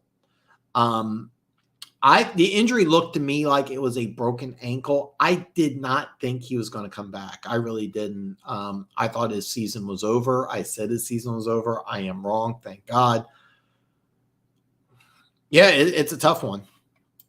And Life with Lala is a Raiders fan, so I truly can't cheer Chiefs. I get it. I understand. There's no bad feelings. So one of the things about this channel is that I want fans from all 32 fan bases to come and converge. And I don't care if you're a Broncos fan, if you're a Chiefs fan, you're a Raiders fan. My prediction is that Tom Brady is going to be the next quarterback of the Las Vegas Raiders. So you have that to look forward to. That's actually going to be a lot of fun for Raiders fans if that does happen. And that would be my call. Is that I think Brady's going to end up being the Raiders quarterback next year. It'll probably be a 1-year deal, but that's what you have to look forward to. And we're going to follow all of this as I'll have a lot of coverage during the off season. I'm going to have a lot of coverage on free agents. This channel does a lot of stuff with the NFL draft. So, I try to hop on whenever I can. The bar has the Wi-Fi. So, hey, so Life with Lala is at a bar. It's none of my business, but if I remember right, you're married. So maybe, I don't know, maybe you have one of those weird marriages where you picking up guys or what have you. But but as she's at the bar and she's tuning into the show, that is fantastic. Life with Lala, I absolutely adore you. So, well, they ask, how would a one-legged man do in an ass-kicking contest? Here it is. Jag should be embarrassed. Just wow. Hey, game's not over yet. Game's not over yet. So we are back to live action here. Kansas City's going to kick off here. They're going left to right from the screen here. Agnew is going to take the kick at the 5-yard line to the 10 to the 15 to the 20. He's got a lane to the 25 to the 30 to the 40, and the kicker Butker got him at the 40. A nice kickoff return of over 40 yards. Second miscue of the Kansas City Chiefs special teams today, as Agnew almost took it the distance, because if he gets by Butker, he's gone, folks. This was almost a touchdown. This was, well, okay, so Watson may have been able to chase him down, but if Butker so what happened is Agnew jumped, and Butker basically got his trail leg. So you're talking a game of inches. If he's off by this much, that could be a touchdown. So Jacksonville takes over at the 45. Trevor Lawrence back to pass, shotgun formation. He wants to go deep. He does towards the middle of the field, and Christian Kirk doesn't hold on. Christian Kirk collides with Juan Thornhill at the middle of the field. If that would have been a completion, it would have been a big one. So the Jacksonville Jaguars did a fantastic job on special teams, and now they're looking at 2nd and 10. Chris Jones got some pressure there on Trevor Lawrence, and that's one of the biggest things that they need to do. If this was a catch, this would have been a catch at the 35-yard line, and somebody is down. I don't think it was Kirk, because he got up and kind of walked away from it, but if he did go down, it would be after the play was over, after that collision, and that would be a big loss. I couldn't see who's down, but they're going to stop the play as the trainers come out on the field, and we're going to go to commercial break. So I'm still trying to figure out what happened with Derek Carr. It just seems so off. I've always been a big Derek Carr fan, and to be honest with you, I think if everything all being equal, I think he would have stayed. But the way the contract set up is that you can get out of the contract, and the Raiders are in kind of a bad cap situation. So, so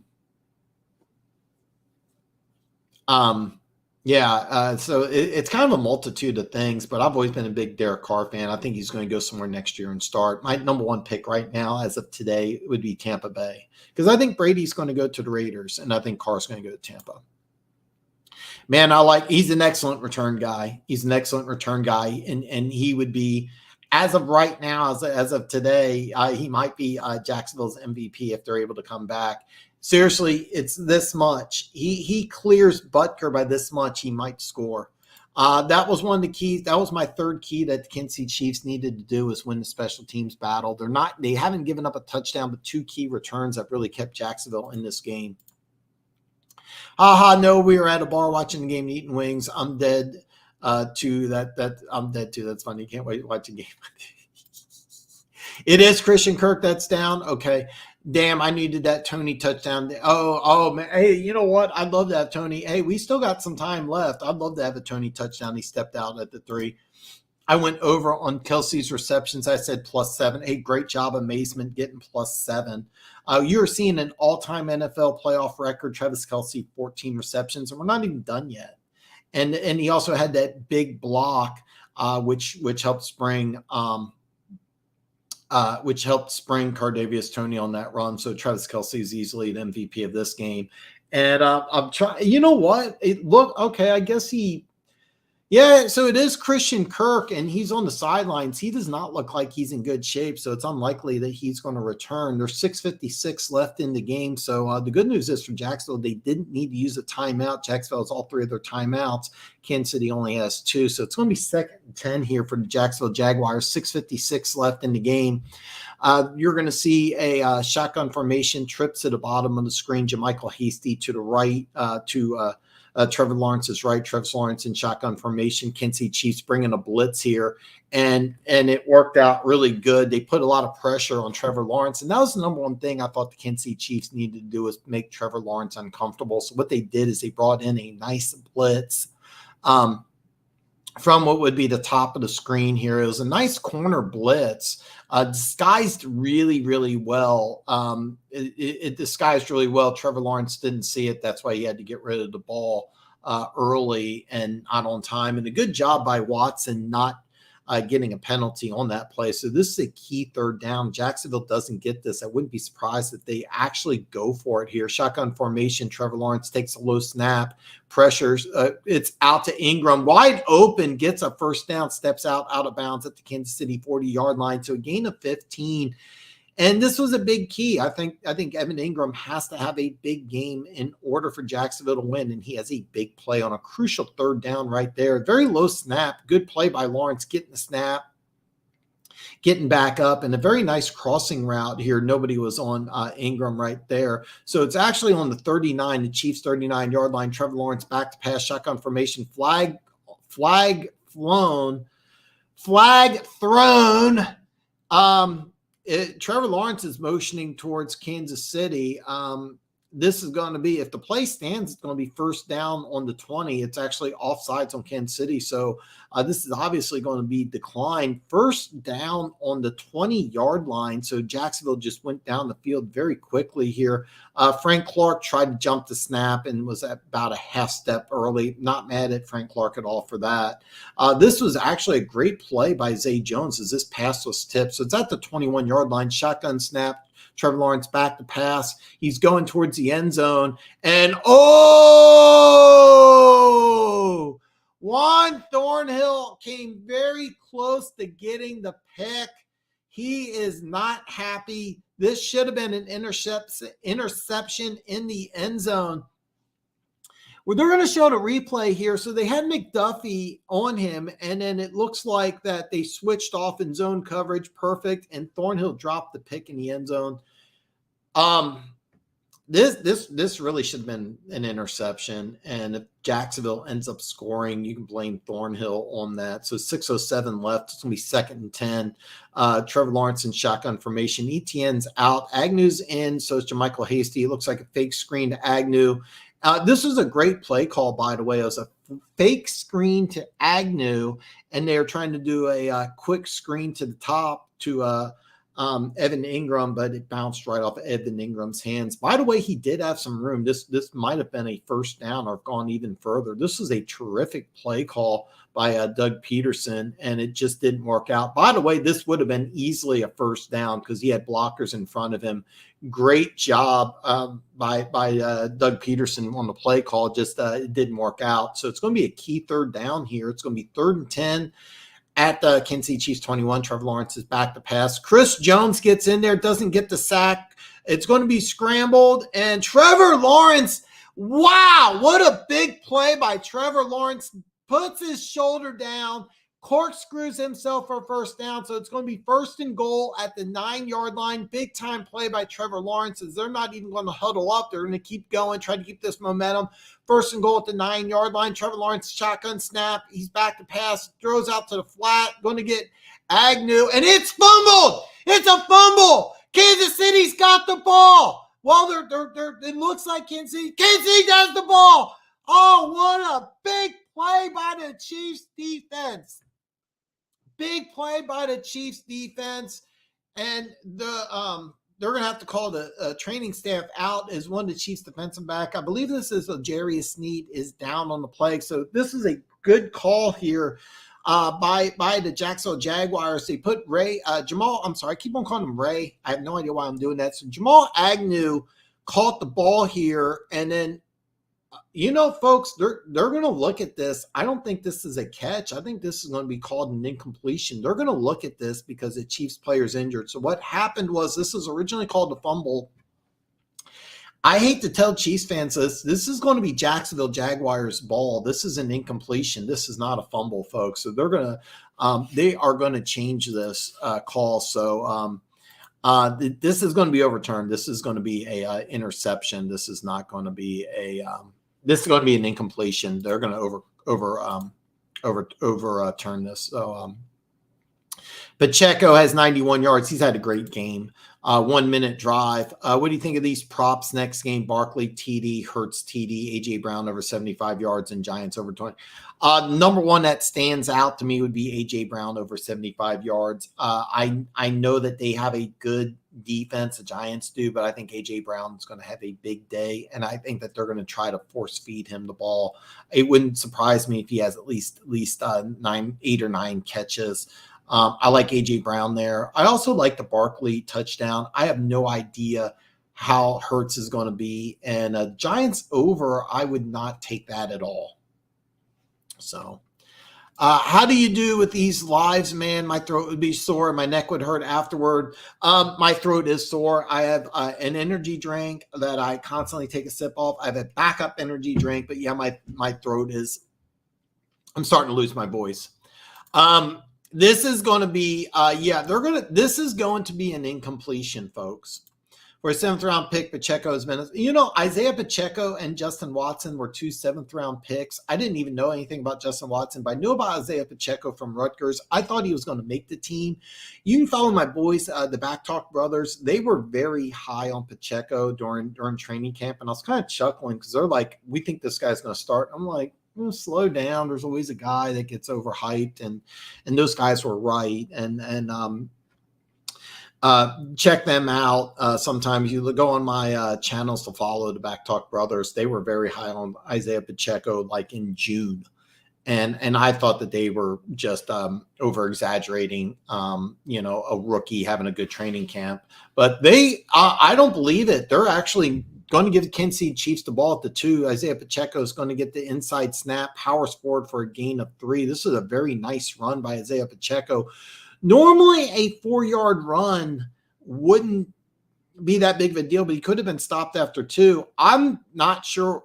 1, 2. Okay, so this was a fumble, and okay, it looked originally like it was an incompletion, but he caught the ball. 1, 2, 3, makes a football move, and just the Chiefs didn't do anything. The Chiefs the ball just slipped out of his hands, and the poor kid looked sick. I mean, they were ready to go ahead and put this game, make this game a 1-score game. Now with Kansas City having a 10-point lead, they can go ahead and try to milk the clock here. And considering the first play was a handoff to Pacheco, that's what you're looking at. So it's a handoff here, a little slip screen to Cardavius Toney, and he is going to be just short of the first down. Very nice play call by Andy Reid as they get 1 yard here. Nice play call. What they did is they got Cardavius Toney on a slip screen, used his running ability, and he did a very good job powering forward to get a gain of 5. He could have been stopped after a gain of 3, but he gets 1 yard as we are under 5 minutes. The Kansas City Chiefs are up by 10. This is a very crucial 3rd down, because if they don't get if Jacksonville can hold them here, they can get the ball back with plenty of time and in good field position. So if the Kansas City Chiefs can get this capitalized here, Patrick Mahomes under center. It's going to be a handoff to Pacheco. Pacheco is going to be held back, and Jacksonville holds. Great job by Jacksonville's defense here, holding Isaiah Pacheco to it looked like he may have lost a half a yard here. So it's going to be a 4th down. by the Kansas City Chiefs. Great job by Jacksonville's defense. Really just a really, really good job here, just not giving Isaiah Pacheco any room here. I'm butchering his name, Olaquin, who's led the NFL in tackles this year, got shot through the gap to be the first one to kind of push Pacheco to the outside. So the Chiefs are going to punt here. Jacksonville called a timeout. So with 4:30 left, Kansas City's going to punt the ball, and this gives Jacksonville's going to have excellent field position and plenty of time here, even though it's only one timeout. Agnew's going to get the punt at the 41-yard line, breaks the tackle, slips at the 45-yard line, and goes down. So with 4:18 left in the fourth quarter, Jacksonville's down by 10. They only have one timeout, but they're in good position to go ahead and make this a ball game. One thing about this game is that they're showing some clips of Chris Jones coming close, but the thing is, Chris Jones has been disruptive. He hasn't gotten a big play yet. But this is the time that Chris Jones really needs to come through for your Chiefs fans. No sacks in 13 career postseason games. I was not aware of that. So Chris Jones is determined to get a sack here, one of the best defensive tackles in football. So here we are here. There's 4:18 left in the game. Jacksonville's down by 10, and they're going to get the ball at the 46-yard line here. 54 yards to go to get in end zone. Trevor Lawrence back to pass. A little quick pass to Christian Kirk, who's back in the game. He bobbles it, but catches the ball at midfield for a gain of 4. No huddle offense here. And Christian Kirk is also gimpy here. He's trying to do his best to tough it out here as we are now inside of 4 minutes here. Trevor Lawrence in shotgun formation. We're not seeing Travis Etienne. We're seeing JaMychal Hasty here. And this breakdown in interception, Justin Watson. So Justin Watson gets a nice interception, and Nick Bolton, the Chiefs inside linebacker, almost tackles him. He demands that he goes down. There's a flag on this play, and we're going to see what this flag is, but it looks like it's going to be it's either after the play is over or it's against Jacksonville. They're not after the play is over. It looks like it's a sportsman conduct call against the Kansas City Chiefs. Byron Cook, the rookie safety, did some sort of taunt or something. This was not a good throw by Trevor Lawrence, and great play by 7th-round rookie Justin Watson here. He had great position here. The Chiefs really did a great job. They brought in a safety blitz, caused Lawrence to take the hot route, but instead of taking the hot route, he tried to throw a fade to Zay Jones. Justin Watson made a phenomenal one-handed interception. What was crazy was that it looked like if he didn't go down, that Nick Bolton was actually going to tackle him. Nick Bolton was trying to get him to go down, and when Justin Watson kept running, Bolton looked like he was going to tackle him. So 2 key turnovers by the Jacksonville Jaguars, 3:48 left in the game. Chiefs get ball at the 16-yard line. I think we're going to see some running here. Jerick McKinnon bounces back to the inside. Nice run by Jerick McKinnon as he gets a gain of 7. Jacksonville only has one timeout left, and they are going to use it. So it's going to be second down here. The way it works out is that 2 first downs are going to go ahead and end this game here for the Jacksonville Jaguars. So all they can do now is they get a stop at the 2-minute warning, but at the 2-minute warning, that's going to be that. The game's going to be over there.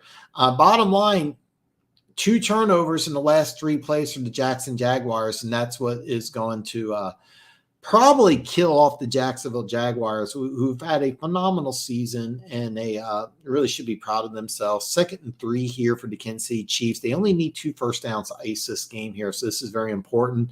A little screen pass to Davis Toney, little slip screen. He gets a first down, dives forward to about the 26, 27-yard line. And what's going to happen is the Kansas City Chiefs are going to go ahead and milk the clock. They can run 2 plays before the 2-minute warnings, and that's what you're going to see. It wouldn't surprise me if the Chiefs even just simply take a knee here and just try to eat as much clock as they can before giving Jacksonville the ball back. I don't expect you're going to see anything. Travis Kelce, by the way, 14 catches, 98 yards, 2 touchdowns. So you're going to see Kansas City Chiefs in shotgun formation. They're going to use the whole play clock here. Handoff to McKinnon. He's going to dance behind the line of scrimmage and lose 1 yard. So they got to run one more play before the 2-minute warning, and then it'll be one play, probably a run play, and then we're going to see a third down at the 2-minute warning. By the way, a first down here by the Kansas City Chiefs will ice the game. The game will be completely over, but I don't think the Chiefs, even though Andy Reid is not a conservative coach, I really don't think that they take a chance here. I'm willing to bet that what you're going to see is a run on 2nd and 11. Then you're going to go ahead and get to the 2-minute warning. So they're going to snap the ball with about 2:14 left. It's going to be a handoff to McKinnon. He's going to go right up the middle for a gain of 1. So we're going to go to the 2-minute warning on 3rd down. So it's going to be 3rd and 10 when play resumes at the 2-minute warning. And basically a first down here will end the game. A first down will end the game, but I think Jacksonville's going to get the ball back with just a minute and change. For sore throat, Stan, just ODs. I do. Here's how I prevent my sore throat. I OD on energy drinks.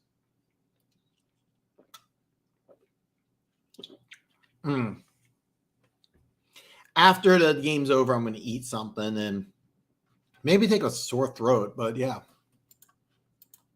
I got 8.5. I got Jacksonville 8.5, and I'll never be so happy to lose a game.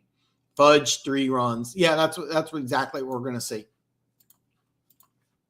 That was a great interception. That wasn't on Lawrence. That was a great defensive play the way he leaped up. It was a great play. Here's why it was a great play. It was a safety blitz that Jacksonville was not prepared for. They had the running back there, and if they read the safety blitz, the running back would have stayed in there and blocked the safety. Instead, the running back didn't read the blitz, and he went out as a flare route. Now, Trevor Lawrence should have just hit the flare route. So here's what should have happened on that interception.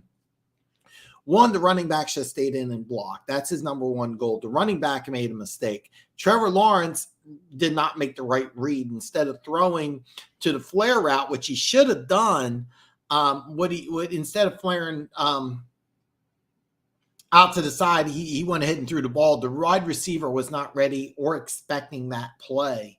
Because if you look, his head was facing this way and the ball came behind him, but a great play by McKinnon. So the C4 sugar-free energy drinks, I have a link on you can't get a discount, unfortunately, but if you go through Amazon, you save an extra 35 cents at the grocery store or gas. At the gas station, it'll be about $3.50. At Price Chopper, they're like $2.25. You can get them for less than $2 delivered free of charge. I do that subscribe and save, so I get a 12-pack for like $19. I like them because they're sugar-free and your body feels a little warmer. They're perfect for when you work out. Perfect for when you work out. Really, I don't have any honey, but I like cinnamon on my oatmeal, and instead of every now and then I put raw sugar in my coffee. So we are back to the game here. It's 3rd and 11. A first down will end the game. I'm sorry, 3rd and 10. Patrick Mahomes is under center. Jared McKinnon is in the backfield. It's going to be a handoff to McKinnon. He's going to go right up the middle for a gain of 5. And Jacksonville is going to go ahead and get the ball back with a minute and some change. Hopefully they do not score. Even though I did put money on Jacksonville to cover 8.5, I don't want them to score anyway. The money side of me wants Jacksonville to score, but the Chiefs fan in me does not. But yeah, I thought Jacksonville to cover 8.5 or 9 was a smart bet. I put money down on it. I don't mind losing this bet. It looks like there's going to be about a minute 15 when the Chiefs make the punt. But what they're going to do is that they're going to call a timeout here at 1:15.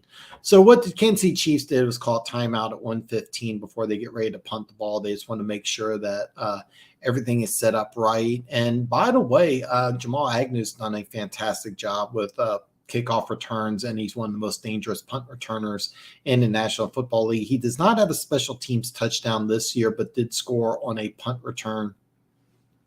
Last year, he was with the Detroit Lions for the previous 4 years and had 6 total touchdowns on special teams while he was in Detroit. So he is a threat to score.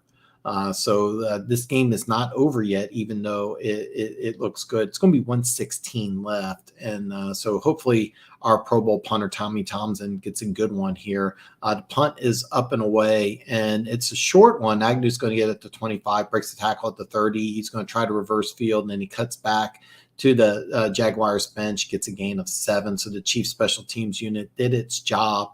And with minute 4 left, the Jacksonville Jaguars are going to have to go 67 yards for a touchdown. There is a possibility what Jacksonville may do is try to get a quick 40 yards, kick a field goal, and then try to 40 onside kick. It's hard to say what Jacksonville is going to do, but they have the ball, minute 4 left, and they got 63 yards to go. Excuse me. And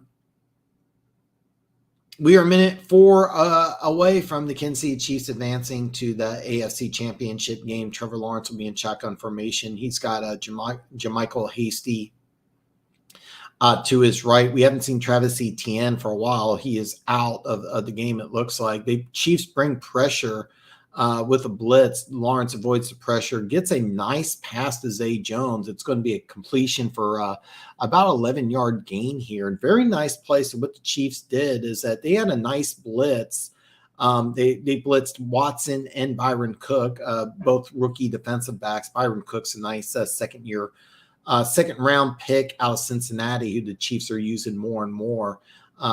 Very nice play call, forcing Lawrence to only throw for 11 yards, which in this situation is actually not bad. So it's 1st and 10 at the Jacksonville 44-yard line. 58 seconds left in the game. Trevor Lawrence back the pass here, throws across the middle of the field. It is caught by Marvin Jones, and Trevor Lawrence is motioning for a spike. It's about a 20-yard gain as it's on the Kansas City Chiefs 35-yard line. Trevor Lawrence indicating for a spike, and he does stop the clock with 42 seconds left. So with 42 seconds left, the Jacksonville Jaguars are going to have 2nd and 10. The score is Chiefs 27, Jacksonville 17. And they're showing Patterson. He's the kicker. He's getting ready. It wouldn't surprise me if Jacksonville tries to go downfield a little further and then just kicks a field goal and tries for an onside kick. It's going to be 2nd and 10 for Jacksonville on the Kansas City Chiefs 35-yard line. 42 seconds left in the game. Jacksonville's down by 10. Trevor Lawrence is in shotgun formation. He goes back to pass. He's got time. He takes a shot for the end zone, and it's going to be incomplete. I don't like that play call at all. If I'm Jacksonville, it throws deep in double coverage there against Trent McDuffie and Byron Cook, the Chiefs' first-round draft pick, Trent McDuffie, second-round draft pick, and Byron Cook. The Chiefs had 2 picks in the first round, 2 picks in the second round. This was actually, to tell you the truth, Trent McDuffie kind of tipped this away from Byron Cook. Byron Cook almost had the pick, but good play by the Kansas City Chiefs secondary. Bad call, I think, trying to get a touchdown thrown in double coverage, but 3rd and 10 here. Trevor Lawrence back to pass here. And he throws, looks like a 5-yard completion to Christian Kirk at the 30-yard line. So it eats up about 7 seconds. There's only 30 seconds left. And I think what you're going to see is a Jacksonville Jaguars field goal here. So if he misses this field goal, this game is over. But if he does make it, then we have the onside kick. And then if they recover, you never know what's going to happen. So we're lined up for a field goal here. If you're like myself, who has Jacksonville 8.5, or Slasher, who has 9, this is a big deal. But if this field goal is missed, it's a 48-yard field goal. This could be ball game if he misses it. The kick is up, and it looks like it's good. So it's going to eat up 4 seconds. So Jacksonville is going to line up for an onside kick. Kansas City Chiefs 27, Jacksonville 20, 25 seconds left in the game. So here's what's going to happen, folks. We're going to see an onside kick. If Jacksonville does recover the onside kick, they're going to have about 20 seconds to score a touchdown. weirder things have happened, but if Kansas City Chiefs recover the onside kick, then it's game over. They're showing the stats during the regular season. Only 3 out of 56 attempts have been recovered. That is actually less than 5%. I don't care what the screen says. I can tell you right now, 3 divided by 56 is less than 5. And that's what we got, folks.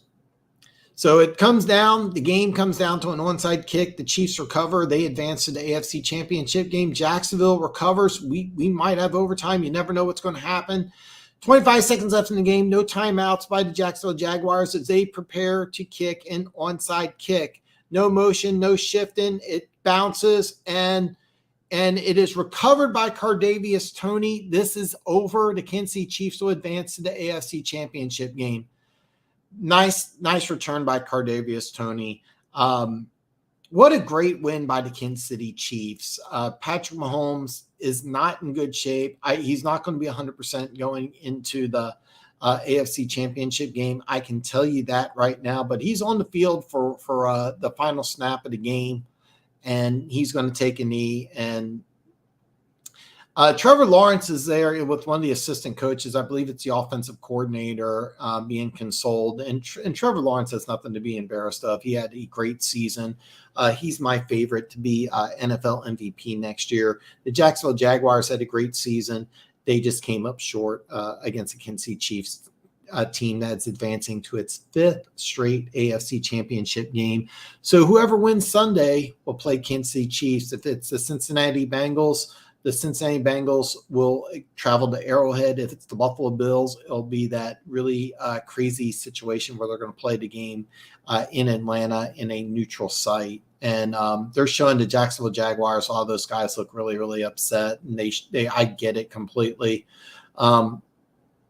But Trevor Lawrence is out there. Trevor Lawrence, one of the classiest guys in all of sports. I'm a big Trevor Lawrence fan. I know I'm a Chiefs fan, but I love Trevor Lawrence. The embrace with Trevor Lawrence and Patrick Mahomes looks genuine from both guys. Trevor Lawrence giving Mahomes a heads up. Mahomes limping off the field here, but he's shaking hands with guys. That is really, really cool of Patrick Mahomes. And great job by Patrick Mahomes. One of the guttiest things I've ever seen. The guy can barely walk, and he's out there leading the Chiefs to victory. And by the way, give Chad Henne a big thumbs up. I mean, what a great job for him to come in and lead a 98-yard touchdown drive. What a great job by Chad Henne. And they're showing the injury again. This looks so bad. I'm telling you this right now, folks. If Patrick Mahomes does play in the AFC Championship game, he's not going to even be close to 100%. But what a gutty performance. I will never forget this. Also, 14 receptions by Travis Kelce. What a great game he has. He's my MVP. But kudos to Patrick Mahomes. And for the Jacksonville Jaguars, they have nothing to be embarrassed of. They had a great season. They did a lot better than everybody thought they would. So, yeah. Man, Denver Gator, I will do that. I am so glad you went like on a hiatus for a couple of weeks. I shot you a text and I didn't hear from you. I was kind of worried, but I didn't want to bother. I don't like the double text, you know what I'm saying? And I'm so glad to hear from you. So glad to hear from you, man. I'll give you a call or a text later on. And man, I'm so glad you're back in the community. I've been glad to see you here. Man, I'm back. I'm just, you know what? They miss it. Game over. You know, they wanted to, you know, I'm glad Jacksonville covered. I had $25 on it. So, you know. Well, Burrow, because I want the game at Arrowhead. I'm going to be honest with you. I think Atlanta, because originally it was Indianapolis, and I thought Indianapolis would be about halfway. I've driven from Kansas City to Indianapolis, and it's a long drive. I mean, it's about a 12-hour drive. So I thought that from North New York, which is where Buffalo is located, I thought Indianapolis would be about halfway. But Atlanta's closer to Kansas City, and I can't prove this, but I think it's going to be now. They sell the tickets each way, but I think it's going to be more Kansas City fans if it is played in Atlanta than it will be Buffalo fans. I can't prove that. But Bills Mafia travels really well. Excellent fans in Buffalo, but do I want to play Burrow because I want to play at Arrowhead. If all things were equal, I'd rather play Cincinnati with a banged up offensive line. I mean, three-fifths of their starters are out. It's a mass unit. But I'll be honest with you, healthy, I think Cincinnati has a better team. I really do. And that's just my opinion. But yeah, I want the game at Arrowhead rather than a neutral site. That's the only reason why I'd rather have. So if Bengals fans are trying to make this out that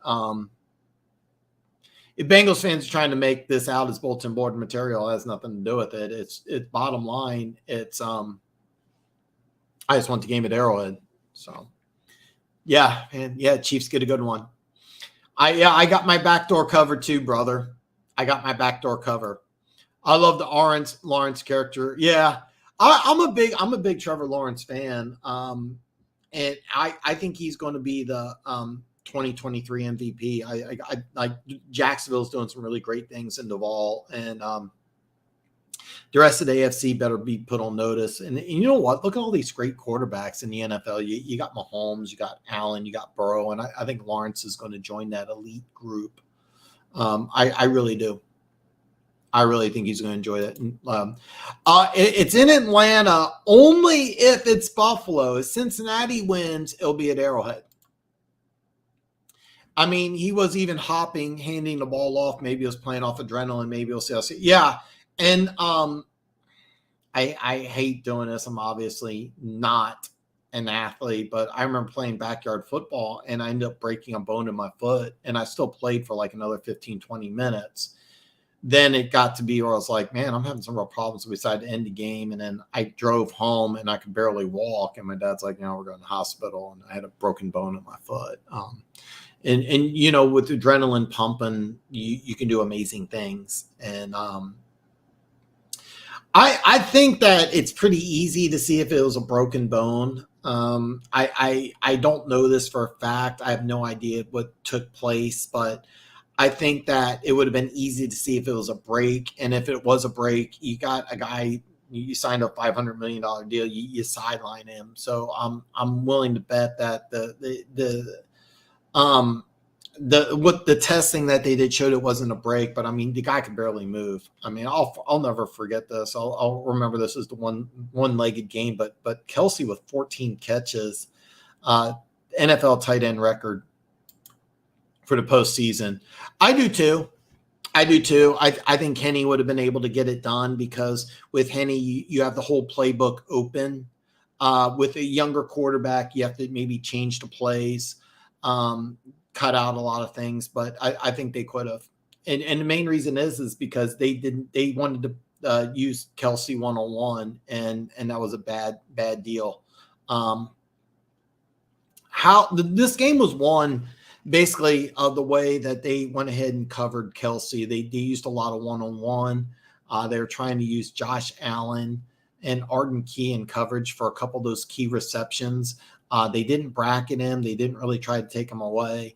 I thought that was a big mistake. I thought one of the keys was that the Jaguars were going to put pressure on the Chiefs wide receivers to make the play, but that wasn't the case at all. Instead, what they did is they let Kelsey wide open and he killed him. So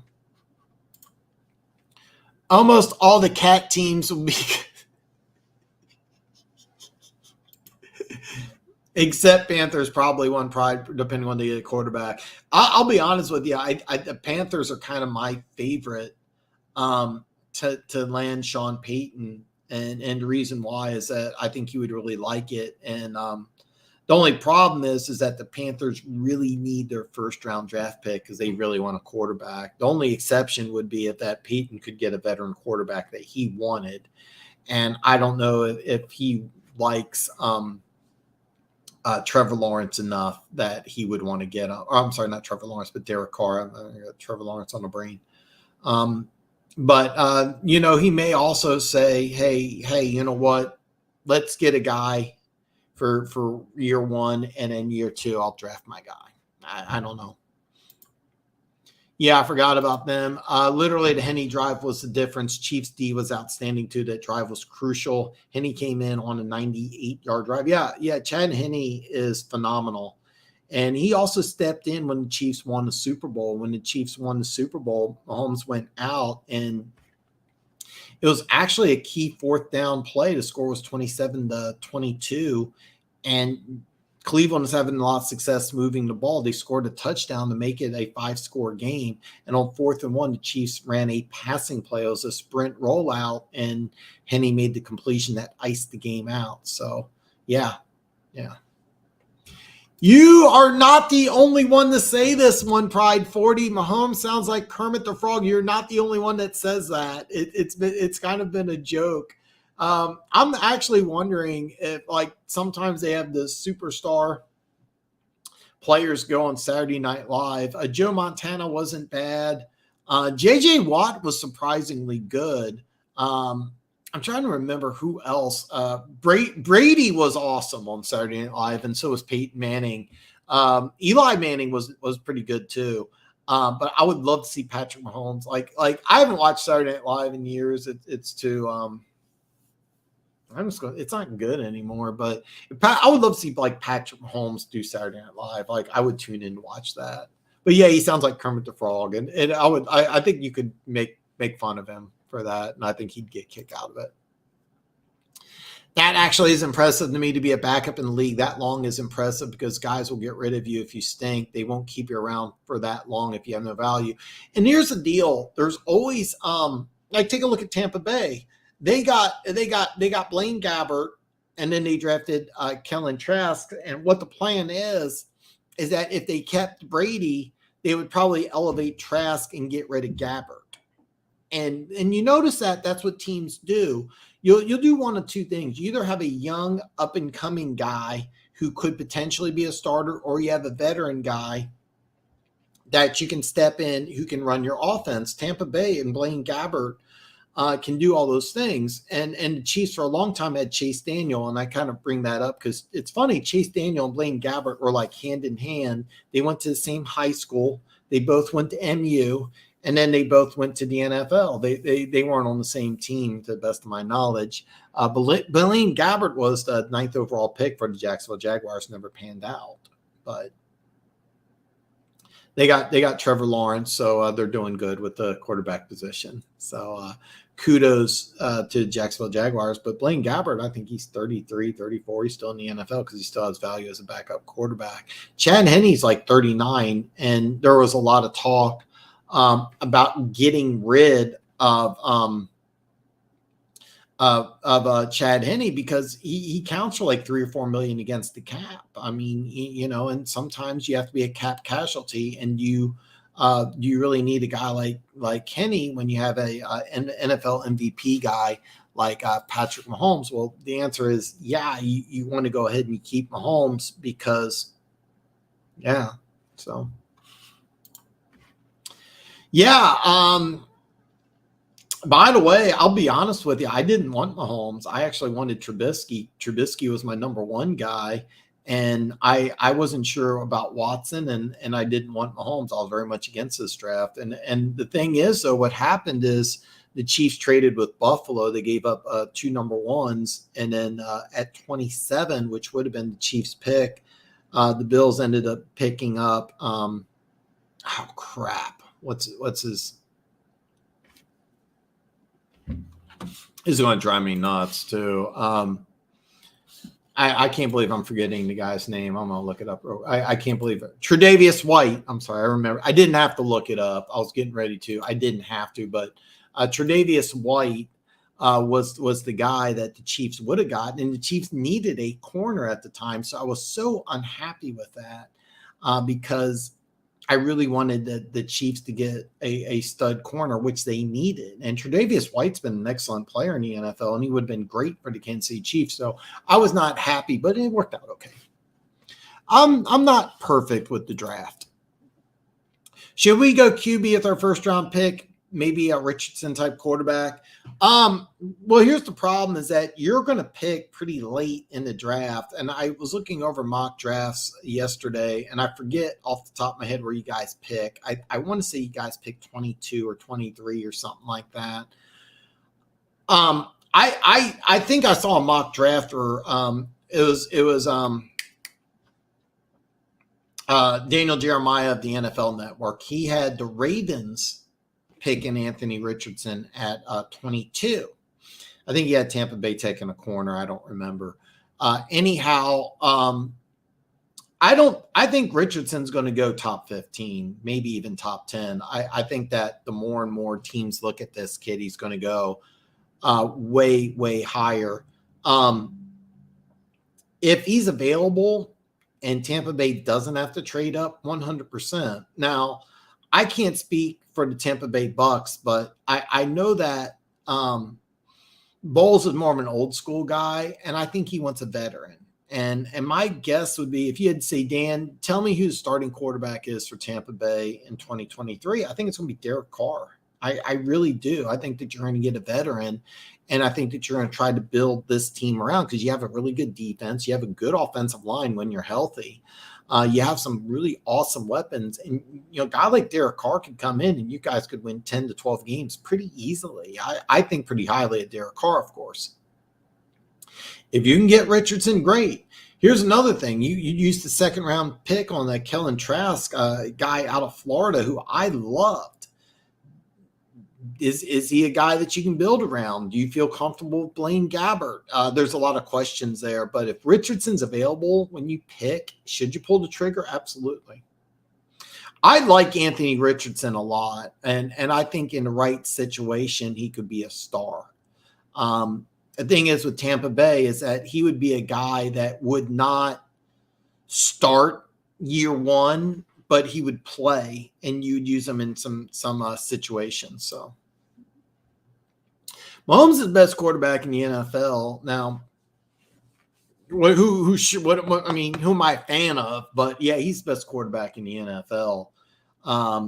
He's going to win his second MVP, and he's only 27. He's thrown for a pair of 5,000-yard seasons. Most Chiefs fans think he's one of the greatest quarterbacks of all time right now. Is on social media where somebody put down is Mahomes the top 20 quarterback of all time already.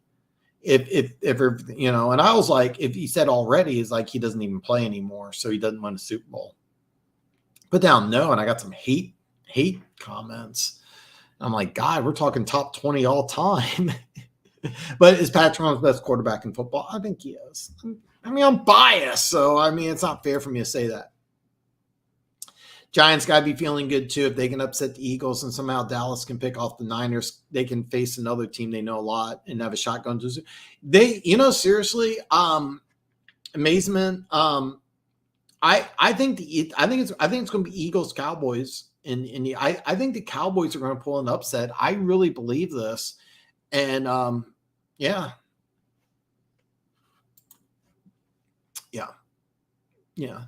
And I'm not talking all time. I'm talking like right now. And keep in mind, Rodgers had 2 back-to-back MVP awards, and Mahomes is going to win MVP this year. But yeah, I would still take Mahomes over Rodgers. Going into like I'm going to rank the quarterbacks going into 2023.